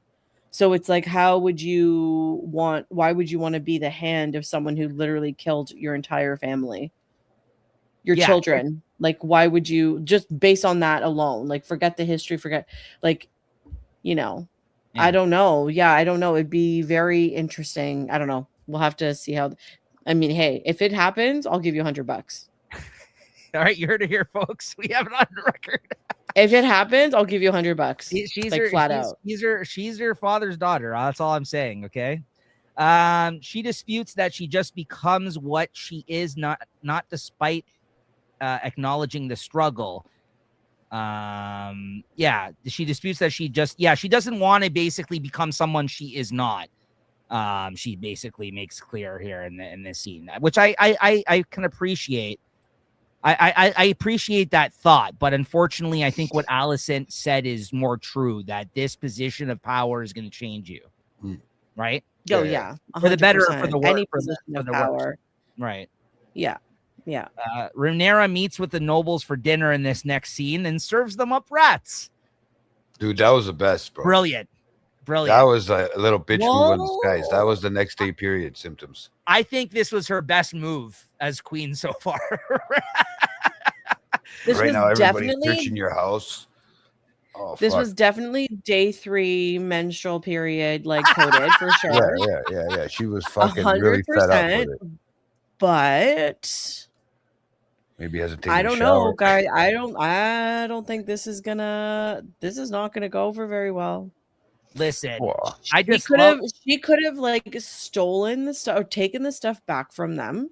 She could have beheaded everybody there at the table if she really wanted to. She didn't. No. Why not? She did not have to serve them. That is so disrespectful. Like, oh please, they're especially because they didn't do anything directly to her. Like, it would be different if they directly. No, but they were insulted her. No, but they were. Listen. I'll say it right now. I'm like, people.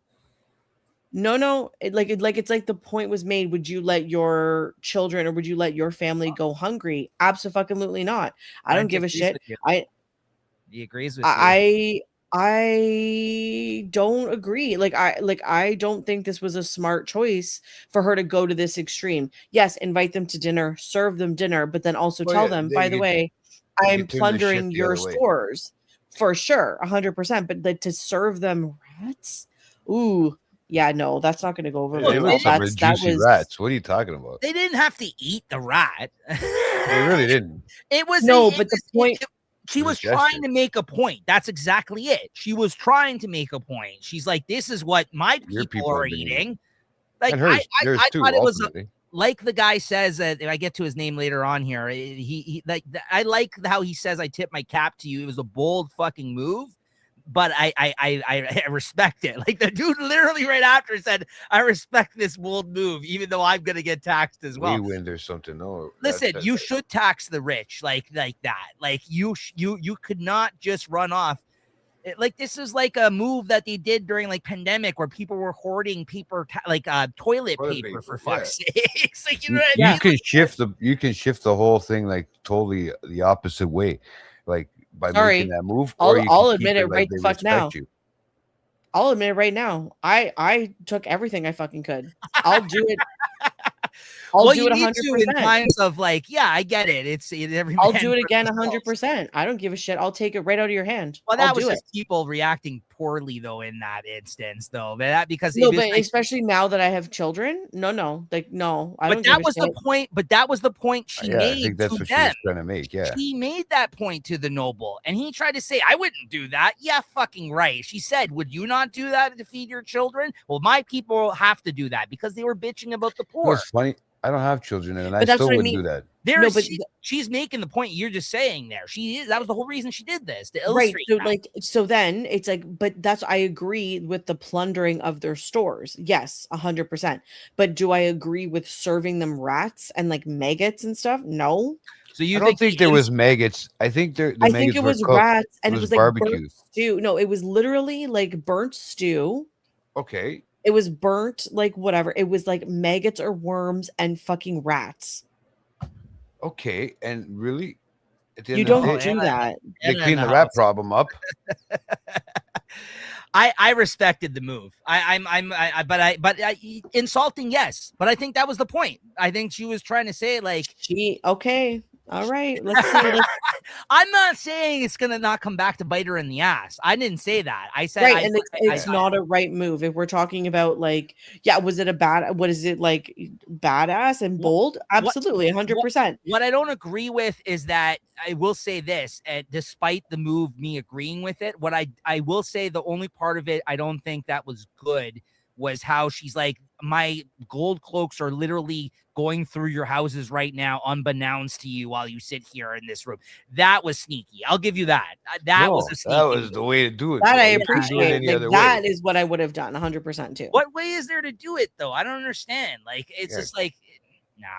I think it was a show of power. And be like, listen, I like fucking. I'm on my period. I need more support from the peasants right now.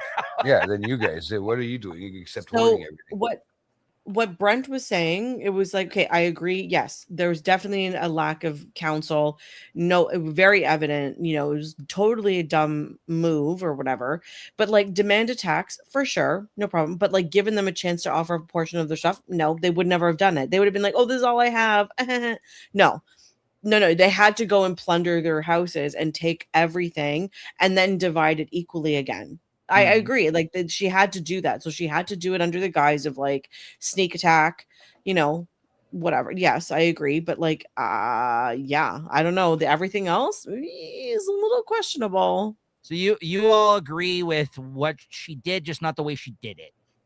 Yes. Am I understanding that correctly? Okay. I mean, I like them both. I can agree to disagree. I can agree and disagree on that one. I personally did like the move. Like Jay, I'm tipping my cap to the move. That was fucking awesome. I mean, you know what? Okay, Brent is also making another good point. But like, the other thing, like she could have just had the gold cloak show up to the house, like while they were there, and just plunder them as they spoke. Like. You know what though? This could just be a prime exhibit A of her actually, her Targaryen blood coming through, and she is thinking she's better than everybody else in this position, despite her trying to say I'm trying to do right by these people. Maybe she's just like she doesn't give a shit. She's got that streak of Daemon in her, right? I don't know. I'm just saying, like maybe that's where this move came from, or this move was like you said, day 3 period frustration. Yeah. Like I don't know. It's listen. Well, Damon's she can't figure herself out. So if she figures herself out, maybe this is trying to help if she likes this way of doing it or if she likes to live the other way. You gotta figure out how you're gonna control your people too, right? And your people that are that I agree with. That I agree with. And look at what Damon says later on in this episode, right? He's like, I don't know why we're dealing with any of these petty people. Like, I like, why are we dealing with the pettiness of these dealings with these fucking people at all? Right? Like he says, like, I don't understand. We have 6 dragons. Yeah. So, she then informs them. She then informs them while they're all sitting there. Her gold cloaks are entering all of their houses, as we mentioned. They'll bring back what they find to her for distribution to those in my city that need it. The woman says, one of the nobles says, we're being robbed. What the crown demands from you is not a plunder, but a duty. Tonight, that will serve as a lesson, what I will require from you from now and henceforth. Yeah. Then a new character raises his glass to her for admiration of a hand well played as she's leaving. And his name is Sir Torrin Manderley, a knight of House Manderley, and the second son of Lord Desmond Manderley. He's played by actor Dan Fogler, who I've seen on a bunch of things here and there, TVs and movies. More of a funny character. Yes, that's right. He's more of like in funny movies and stuff like that. Yeah. It is a bold move and make the small folk. It'll make the small folk cheer for it. It'll make even make it so they forget that it was your blockade that made bread so scarce in the first place. Yeah, I know, she started it. And this is where, as Rhaenyra busts out one of her many queen lines here this episode, my memory is long. Yeah. I know what I did. Later on, she tells her, my arm is long. I loved it. And like, my memory is long. She's like, listen. First American in Game of Thrones. Good question. No, what's his name is? Tyrion was American. I believe he's American. He's not English. Is he? Oh, House of the Dragon.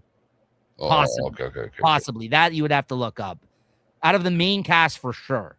Everybody else. Yeah, that's who I was thinking of, but I think he corrected it, the House of the Dragon. That's very possible. Yeah, Dinklage is like one of the only ones that famously was not. I think maybe it's Varys too, if I'm not mistaken. I think him and Varys, because I remember I seeing a clip of him talking about being on the set and being one of the only Americans that was on that production, like out of all the characters there. So then she informs them that I already said that part. The new character Damon is quick to point out that this is a nice gesture for the time being, but not a lasting solution. In this next scene, Rhaenyra asks him to go to the Vale. Lady Jane never sent the sword she promised. She may pay her debt in coin. This is an errand I will relish, he says. She says she will ask for the other houses to come there, and they will need to collect pledges of gold, or else they are in trouble before they begin. So at this point, she's literally just going hat in hand. Like, you guys owe us money. Like, I'm queen now. You owe us money for some reason. Like, you need to chip in here. Right, you're all chipped in. You're all getting taxed. Yeah. He looks at her in awe in this scene, saying that she has come so far, yet you still don't know who you are. He believes the answer is in absolute power. You have 6 dragons, as we were just talking about. He makes clear to her. The power is beyond imagining. Why are you wasting your time with governing these people? Let's discuss this a little bit. What do you think? I mean, he's got a point, but he's like, he is power, like hungry. Yeah, like he's got a big god complex. I agree with Rhaenyra says to what he's. I agree with both sides a little bit. I'll say that. Why is she dealing with maybe some of these squabbles? I guess that's trying to be a queen and all that encompasses. Maybe she didn't handle it the way that he would have, or he doesn't agree with why they're wasting their time when they have war stuff going on still. Sure, I can get with that. But I also think that she's right in what she says to him when she's trying to rein him in and say, like, my father had warned about, like, having too much power and that they had, what that will bring, and that, like, that, like the bad omen of that whole thing. Like, what'd you guys think? I think he's got this god complex. I think he's got some other tricks up his sleeve when he takes off and does things. I don't know where his loyalty still stands, and I get it in the way he's standing by her, but I don't know. I think he's got other things on his mind than just being her little service boy. No, this is all he's wanted. No, I think he's happy that she's in this position of power. Yeah. He just doesn't agree with how she's navigating it. But no, he can handle. He's trying to pull things where he can try to do it himself undercover. Like, you know, maybe she doesn't know about. Like, but he ducks down right after this, though. He's like, "All right, as you be." Like, he's like, "I made my point. I made my point." He's kind of like, away, but he walked away. Yeah, but I felt like he was more pissed than that. The way he walked away, it was like, okay, you don't want to listen. Disappointed. All right, disappointed. Yeah, he's like, why are we wasting our time with this? I get that. I get his thought, but I also get both sides. It is. Like, I see where his loyalty stands with her, but I think does it ultimately think like if anything happens to her, then he can become that. Well, that was originally how this all started. Like, he wanted to take over for his brother. Right. That could still be playing in his head somewhere. Right. But then this whole vision that they had, that's what changed the course of whatever the fuck has happened now. And but their kind of visions are kind of separating a little bit in certain ways. Because he's still got that power. No, he had the vision. Sorry, go ahead, Christina. Yeah. No, he had the vision when he was in Harrenhal that like Rhaenyra is to be the true she is the heir, the true heir to the Iron Throne. So that's why he changed his approach with his campaign to challenge her and whatever. So no, he doesn't have the same vision. Like, I think he's just he's very God, I'm lost for the word. But yeah, no, he's much more ruthless and aggressive in his stance. And so he's just all about like the fear mongering, the war. He's bloodthirsty. He's all about that. Whereas she's not so much. And I think, you know, like, yes, she has 6 dragons, but just because you have 6 dragons doesn't mean you have to put the fear of literally them like into everyone by going and attacking everyone and killing everyone and doing all the things. Like, just having the dragons is fearful enough. And now that you have 6 of them, like that's a lot. Like, that's a lot. And he's also like, they're also going to go about things differently, of course, because he's a knight and he's more about blunt force, and she's like more of like a people pleaser, it seems like, so far. And I think while some of their goals are aligning, I think the end game for both of these characters is completely different. Like, in terms of like, he envisions them being one place, and she while she understands that, does not want to doesn't want to get too close to it, because you know what I mean? Like you said, dangerous road. I think it just goes back to like season 1 when like Kristen Cole asked her to leave and like go with him, and they would do their own thing, right? And she's like, no, because her mind is like, no, I'm here. I have to rule the Iron Throne. So she's not thinking about traveling the world and conquering the world and conquering Essos and conquering Dorne and all the things. Like, she's like, no, I just want to be here, and I just want to figure out King's Landing. You know, I just want to be here. Like, I don't think she has thought about like foresight, like into the future. I think she's just like, this is my job. This is my role. This is what I'm meant to do. This is where I'm staying. And he, being the rogue prince, the one who's been able to travel and go about and do all the things, he has a different perspective than she does, because he was never supposed to be an heir. Right. He was never. So he had freedoms to go do these things. And so he has the right.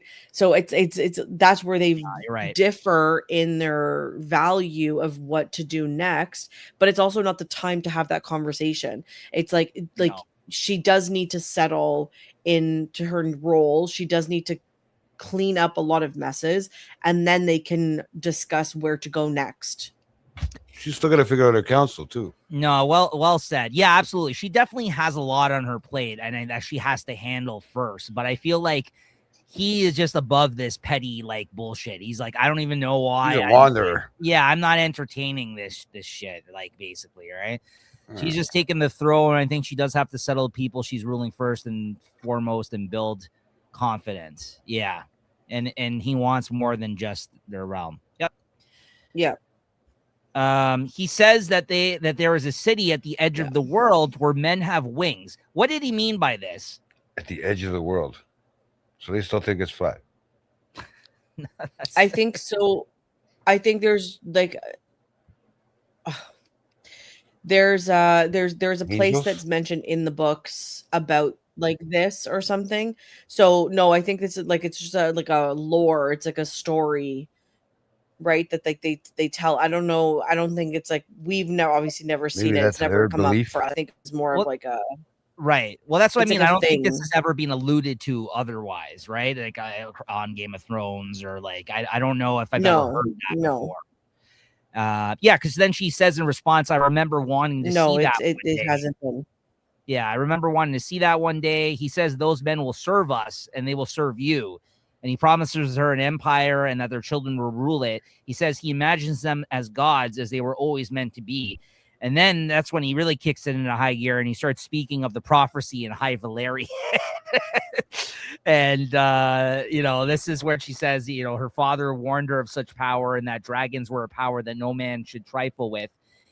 And Daemon says, your father was a good man, but never strove for greatness. He renounced his dragon, something he clearly didn't respect, you know, which again, that's also, I agree with that, actually. I think that's kind of, why would you renounce your dragon? But I guess he just didn't like the power. Who was Viserys's dragon? Yeah. Was Come on, I'm gonna look it up. Yeah, okay. And he knew there was a such thing as too much power and that the dream of old Valyria ended in doom, to which he basically excuses himself, not agreeing with her vision, but more before walking off screen saying, you still need to kill Daron. As he walks off screen, he's like, oh yeah, by the way, you got to kill Daron. All right, see you later. You gotta love that. What's his name? Yeah. It was actually Balerion, like the huge one. That was Viserys's dragon. He bonded to him, but he never rode him. Like he never like took to the skies. He never whatever. No, it wasn't Aegon's. Oh, Aegon the Conqueror's. Yes. Yeah. Aegon the Conqueror. Yeah, he's the big one that they have the skull in King's Landing, like the big whatever one. So interesting scene. They really unpacked kind of a lot here of like foreshadowing of how things could go or how these two characters differ, right? Despite some of their goals being similar. Yeah. I just think Daemon could be a fucking big problem with his way of thinking here. Of course he can. Of course. Yeah. And it has always been his own moves, bro. And has always been. Game. Yeah. She then is seen standing over him, Daron, as he's sleeping, looking at a carving of a bird that he has in the middle of the night. Yeah, that was a weird Very cut. fucking weird. Him saying you have to kill Daron, and then she just creeping on him in the middle of the night. But she's pondering whether or not she should actually go through with it, right? I get it, but maybe just a weird scene. Like, why are you standing over him? And like, I'm sorry, if someone was standing over me watching me sleep, I'd be fucking, my eyeballs would be like, bing, like. The next day, Mysaria and her are riding around in their horse and buggy there, and she says she looks tired and mentions how she's buried her grief. And this is a scary part, too. She's like, I feel no grief. I feel nothing. Well, no, there is rage. I will get those that killed my sons. I'm just like, oh, there's that Targaryen rage. There it is. Also, I'm just gonna say it, and I don't mean to make it as an excuse, but like if you've bled for like 4 days, like your iron's a little low, you're gonna look a little tired. Like, yeah, okay, you know, she needs a good steak, not rats, and she'll be fine. She'll look back to normal. Well said. Just saying, you know? Just saying. Mysaria then says, let the Septon deny you. This will be your anointment. And her proclamation that she is queen now and that she will take over with strength, but also mercy, and that she has brought them food as gifts for her relief in honor of her father, as her and Mysaria hand out food to the poor. So yeah, that's what happens in this scene as they stand there on top of the cart handing out food, and they come up with baskets, and she's champ of the people here in this scene, right? People are really happy with her in this moment. Corlys Corlys asks to speak to Rhaenyra as she's walking around in this next scene, saying you made Adam a knight, but you styled him a Hull rather than a Valyrian. We had agreed, I thought, that you would legitimize them. She says, sorry, but at this moment, I can't give you what you want, to which he takes very poorly, mentioning how he has given everything in service to her. His castle lies in ashes, This is the only thing that he has asked for in return. She says, you know, the rumors that have surrounded my sons from the beginning, her reign has just begun and she can't be seen to raise up those born outside of noble blood. He takes it as a major insult to his house to make herself look better. She says she has Joffrey to think of now. Mm-hmm. He said he has bit his own tongue when her kids were brought into question, and he says that she is ashamed. Isn't that funny? He's calling her out for being ashamed. Yeah, I know. Don't even.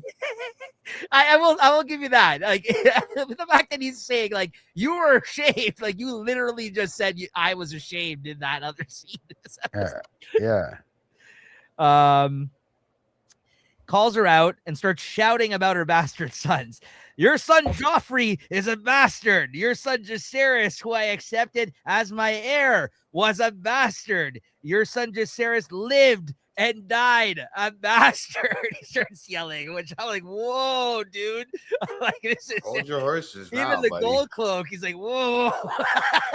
Okay, back up here, man. No, they can't be getting in her face like that. What are you doing? And why do your children deserve what mine were denied? Okay, go ahead, Christina.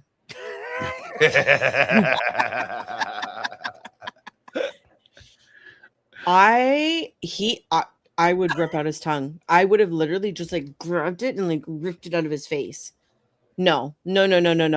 First of all, sir, you did this. You knew your son was gay.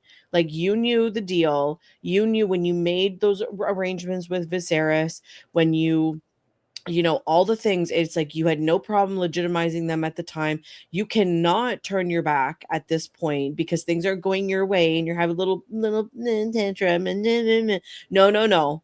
You do not get to disrespect people like that in this moment. You accepted them as your heirs and your grandchildren and all the things. Too bad. Too fucking bad. Can I play devil's advocate on one point? Go ahead. I agree with what you're saying, but I also feel like he does make a good point by saying he has given a lot for her and he hasn't asked for much. And he is right by saying that. They were dicked around. What? They were dicked around quite a bit, that family, in previous seasons. Like, let's not forget that. They were dicked around. Who was dicked around what? They were dicked around, like his family. There was a lot of opportunities that they were basically passed on, him and his wife. Okay, well, that Rhaenyra's fault? No, but you know, the piper's coming to calling here. You got to time to pay the piper. I've given a lot. I've bled a lot for you. I just came back from a fucking time war. To pay the piper. I'm just saying. In his, you know, she married your gay son, who was like as gay as the sky is blue. So she did you a favor there, sir, by like, avoiding embarrassment for your entire family. I mean, not that being gay is embarrassing, but like just embarrassing for the time, for your lineage, for all that. She married you pimped out your 12-year-old daughter to Viserys before you pimped her out to his brother. That one too. Yeah. Okay, so number 2. So how did we do you dirty there? Right? What else? Your wife was, yes, she was slighted at being the heir. Absolutely. Who she should have been. But that's not Viserys's fault. That's not Rhaenyra's fault. So okay, so you're gonna hold a like 40-year grudge. That's not even your grudge. But that's the thing, Christina. He's not even bringing up any of that shit. But he's acting like he is. But he's acting like no. But your point is like, oh, he's done so much. He's just doing his job. Yes, but he hasn't asked for a lot. Job. You gotta give him that. He hasn't asked for a lot. So now, because you haven't asked for a lot, now I'm expected to do something. He can hold his horses, though. I agree with that. No, I'm just playing devil's advocate because I think she's doing a very good job of illustrating the things that have occurred as a result of the relationship between these two characters. So I agree with ultimately what's Christina. It's just like being like, it's like earlier, like last episode, it was like, oh, like Alan saved his dad, like whatever. And I'm like, isn't that his job? Like, I don't know. Like, isn't this Corliss's job? And you accepted being Hand. And it's like, so now you want a reward because you're. doing good things. Like what? Like Right. that's not how that works. Do you The think rich that's person benefit? That's what happens when you're part of the family. do you think that this plot like kind of like half baked, kind of rushed into a little bit? Then this whole thing, like the way this unfolded, or do you think this is naturally progressed to this point? No, I think this is very much a core. This is very much a coreless. This is very much coreless. Like he's very Character trait. Very yes, yeah, because we've seen it before. When he's not happy about something, he takes off. Like, and he's like whatever. Because Rhaenys talks about this. Rhaenys is like, he's this, that, whatever, and she always talks him off the ledge or calms him down or whatever. That. Right? He goes back to the sea whenever he doesn't want to deal with something. Yep. Right. And so it's like he runs from his problems. Exactly. So now he's like, he doesn't have her to like, settle him down, and he's very excited about the outcome of possibly having another heir or an heir to whatever, and so he's running with it like a dog with a bone, and he will not let up, and his rage is misdirected and he is it's like when somebody says like you slight someone or whatever, and then you talk about it and you move forward and you're like, okay, like we've talked it out. I've apologized. You've apologized. We're moved on. Like we're going through, but that person will bring up that one little thing every single time you get into an argument or something, just to stick it to you. It's like, no, we've moved past this. Like you cannot go back and be that goddamn disrespectful. Like, remember who the fuck I am. Man, you hate this character. No, you bring up I really enjoyed him. But now this season he's under my skin. Like I think that's to the show's credit though, honestly. Is he an Aries man? Can we find that out? Can we find out when his birthday is? Did the Game of Thrones even follow like the zodiac signs? Well, I'm just gonna find out when his birthday is because someone Google it. So she meets with Alicent in this next scene, who mentions that Helena. I said man, Ashley. I said Aries man. They're different from Aries women. I don't know. Who's gone to the Godwood thanks to her. She then brings up now that she has her son Daron there with him, and how she is going to send him to the wall to join the Night's Watch instead of killing him because he only did what he was told. And Alicent is pissed off, and that she's surprised that and she's like, "Well, what do you want me to thank you for this?" Like she's like, sorry. Continue. No, she did do. She could have killed him. That's the other part of this. I agree. She could have killed him, and she mentions that she's only seen him once, in the last 5 years, and how she hardly knows the boy. He was sent off to war like when he was like very young. And, no, ward. He was sent off to ward to be a ward, yeah. And then she kind of, she brings him in, and he says nothing and doesn't react. And she tells her that your mother is here. And then she brings in Alicent, who has a very weird reaction, to which Rhaenyra can tell he is not her son right away. She's like, "You don't know this boy." And she asks who he is and says that Ormond Hightower forced him to play this part and compelled him by saying they would kill his mother. They bleached his hair and told him to play the part of the prince. Rhaenyra is livid that Ormond has deceived her and says her real son must still be with him, as she stares in disbelievement, asking, "What game does he play?" And she is thrown totally off base here with this revelation. And yeah, the only thing I would say in terms of suspicion about Alicent is honestly in this scene.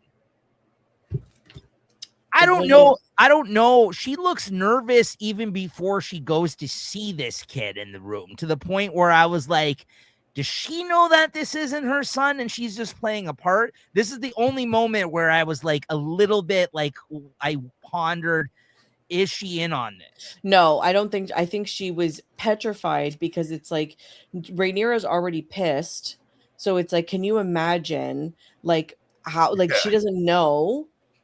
Rhaenyra, like Alicent doesn't know how Rhaenyra is going to react, especially now. And like, because she was willing to spare Daron, but now that like she's been deceived, Like She doesn't know now whether to there's believe it was no. Allison's, if Allison had a thing to say to do with it, right? She doesn't know I don't whether think. or not. Oh, thank you, Anna. No, I don't why? think. No, I Great don't name think. I days. don't think Allison. Yes, you do. Yes, you do. Go on. Sorry. Yeah, I don't think Allison knew. I think she was more like, I can't believe that this is happening, and Rhaenyra is going to unleash hell now. Yeah. I think she was more nervous about that. I don't think she knew, because how Yeah. would she have known? She was just doing her like eye bugging shit again. There's like she was doing that. She was doing all of the eye acting possible in this scene. There you go. It's called Google Anna. There you go. That should be her name. That's like her night name. The you Googleizer, Anna the you Googleizer. Yeah. Rhaenyra is told all of the Hightower banners have been removed from the walls, to which she tells him to burn all of it. She is then alerted to a dragon keeper at the gate who tells her in High Valyrian that the Hightower hosts have taken Tumbleton.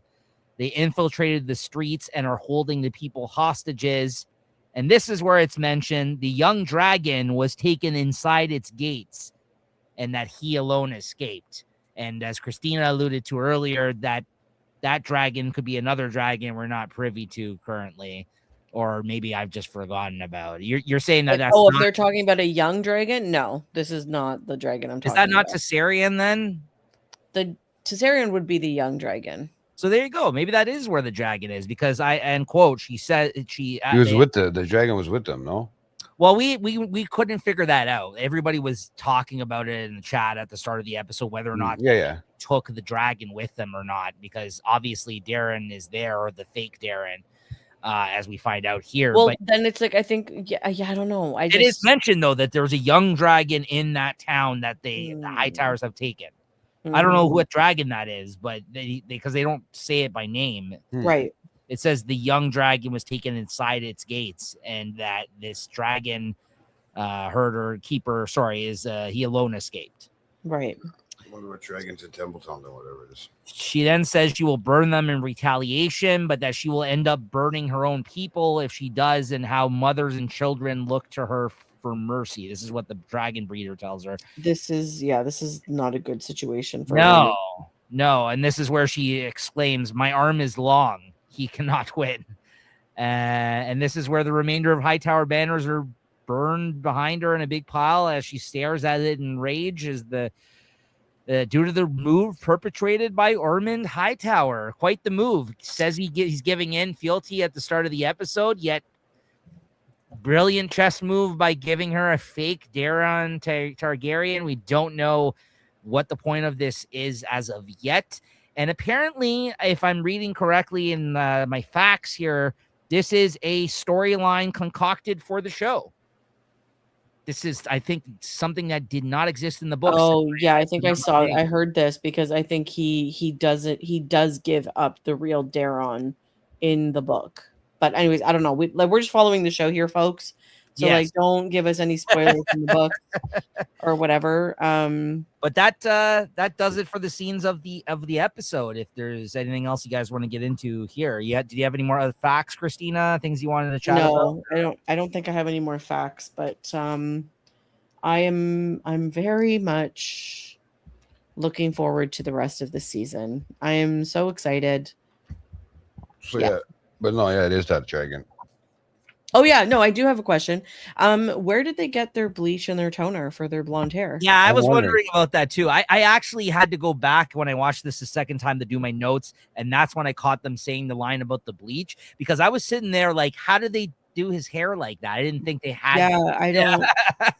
I don't know. Like, I don't. It's interesting because it's like, if that existed to the point where, like, Ashley says, like, if this existed, like, why didn't Rhaenyra bleach her children's hair? Right. And when that was an issue, as we know. Yeah, and the blonde right down to the root. Yeah, do you guys know how hard it is to get white blonde hair, especially on a first go? Like, it can take months to get that done. No, I know. I thought that I thought he was it was a girl when I first seen the when she came out when he came out, the son. Yeah, I didn't know if it was a girl playing the character or not. I had to look it up. Me and Jay know from experience when we were trying to bleach her blonde her hair like Eminem. Hard to get the roots. That's right. Especially when you can't see them. That's right, folks. He had hair once upon a time. Look, I tried to bleach my thing for the thing, but you can't get the roots. Just going over some of the facts from Wiki of Westeros here. They mentioned that this is the 100th episode in the world of Westeros, and that is correct because we're at episode 102 of Watching the Throne, but that is because we did 2 trailer episodes. So there you go, guys. Is to pump up our numbers for episode 100 coming back after the break here for you guys. So that's correct. That's very cool. So we're 100 episodes deep into this franchise. Very cool. Wow. Love it. Yeah. Love those stats. Yeah, this is also actually, never mind. Comic Shop Talk is like crazy amounts of episodes too. I was about to say this is our second highest other than Late Night Chat, but I think Comic Shop Talk's number 1 now, and Late Night Chat's number 2. This is number 3. Vinegar and baking soda, maybe. Try it. Let me know how it works. Let me just see if there's anything else worth mentioning here. There was talk about the cold open scene here before the credits, as Christina had mentioned. So yeah, good note there. But it wasn't somebody waking up to piss. It was just somebody flexing their muscles. Right. Well, other than the cold open, every scene of the episode proper features Rhaenyra Targaryen, and thus every location is set within the city of King's Landing, as we mentioned about the whole POV aspect of this. So yeah, it made this episode really unique. Just kind of, if you guys want to talk amongst yourselves, I'm just going. It says that one in Templeton is to say. I'm just thinking. Yeah, I'm just trying to think. It must like what I've read, what I saw. No, it is. It's the Blue Queen or whatever.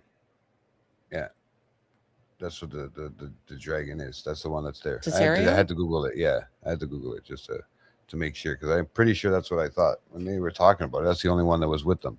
And if if they still have their, what's the name? Daron. Yeah, if they still have him. Yeah. Daron, sorry. Then exactly, like in the beginning, like things said. The fake Daron ploy is an invention of the TV series. It appears to reference a plot device used at several points in the novels. As we mentioned, we normally talk about the novels, but yeah, I just thought that was worth mentioning. Yeah, and this just goes into more novel stuff here.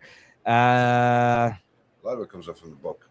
A lot of it, obviously, yeah, is from the book. This is actually the first episode in which Rhaenyra has exchanged back and forth on-screen dialogue with her half-sister Helena, which I found surprising, or indeed with any of her half-siblings through Alicent. So that's interesting too. Yeah, I think that's about it. I don't really have anything other interesting facts here. We still haven't been able to fucking not crack 2 hours with these episodes. I mean, I have no problem of here. Howdy, Jeremy Ice and Fire Mod here, and I am Novel Guy. Uh-oh.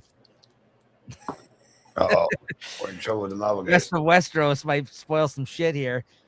All right. So anyways, that being said, unless there's anything else you guys want to add, I think that does it for this episode. Another one bites the dust. It's a great one, though. Really, really loving this season. Oh, I know, even though it's crazy how we still hit 2 hours, even though it's there was just dialogue. It's crazy. Crazy. Yeah, I just again really impressed after this break away for 2 years. At least they've come back correct. I will say that. I don't think I never like them to take this long in between breaks for these shows. I think it's unacceptable. Yet I feel if the quality is there when they come back, which it has been so far, I have no reason to complain. I feel if they can keep up this momentum, this is going to go down as the best season of House of the Dragon. But it is still very early to call that. Yeah. But I will say, well, we're almost halfway through. Okay, so to that point, I think last season was the worst, and this season could be the best by the end of it. The first season I remember really enjoying. I think last season was not good overall. I remember we were not all that happy sometimes coming to talk about it. Yeah. We were always happy to talk about it, but we were like, I think disappointed. Yeah, we were disappointed, I feel like. And obviously we know that there was stuff going on behind the scenes with the strikes and whatever else that was going on. As I said, the first 2 episodes of this season were supposed to be episodes really for last season. So like I just feel like it was just disjointed and it didn't amount to anything.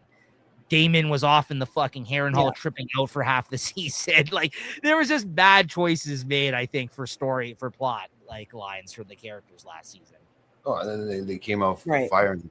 They came out firing this season, so we'll see where it goes. Yeah, and I think like the saving grace of the first season was Viserys.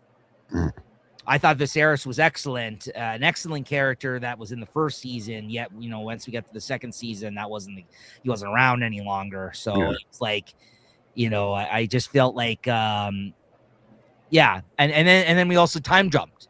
Don't forget, we time jumped as well. Big time. I mean, Millie Alcock, of course, who's getting roasted for fucking her most recent role in Supergirl right now. That movie's fucking tanking all over the place, getting horrible reviews.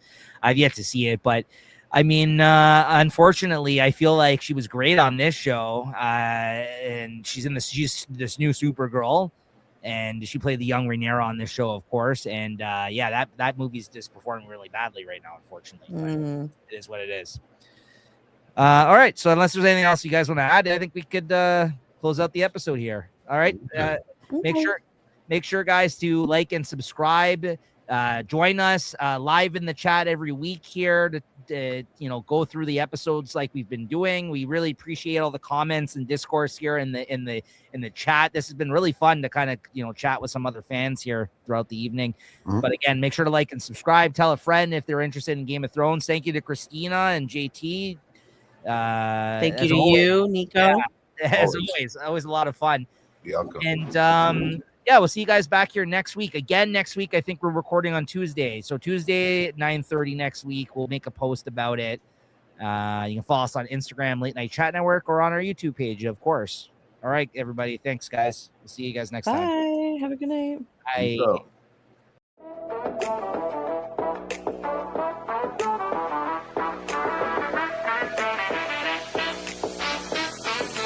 Welcome to the show, everybody.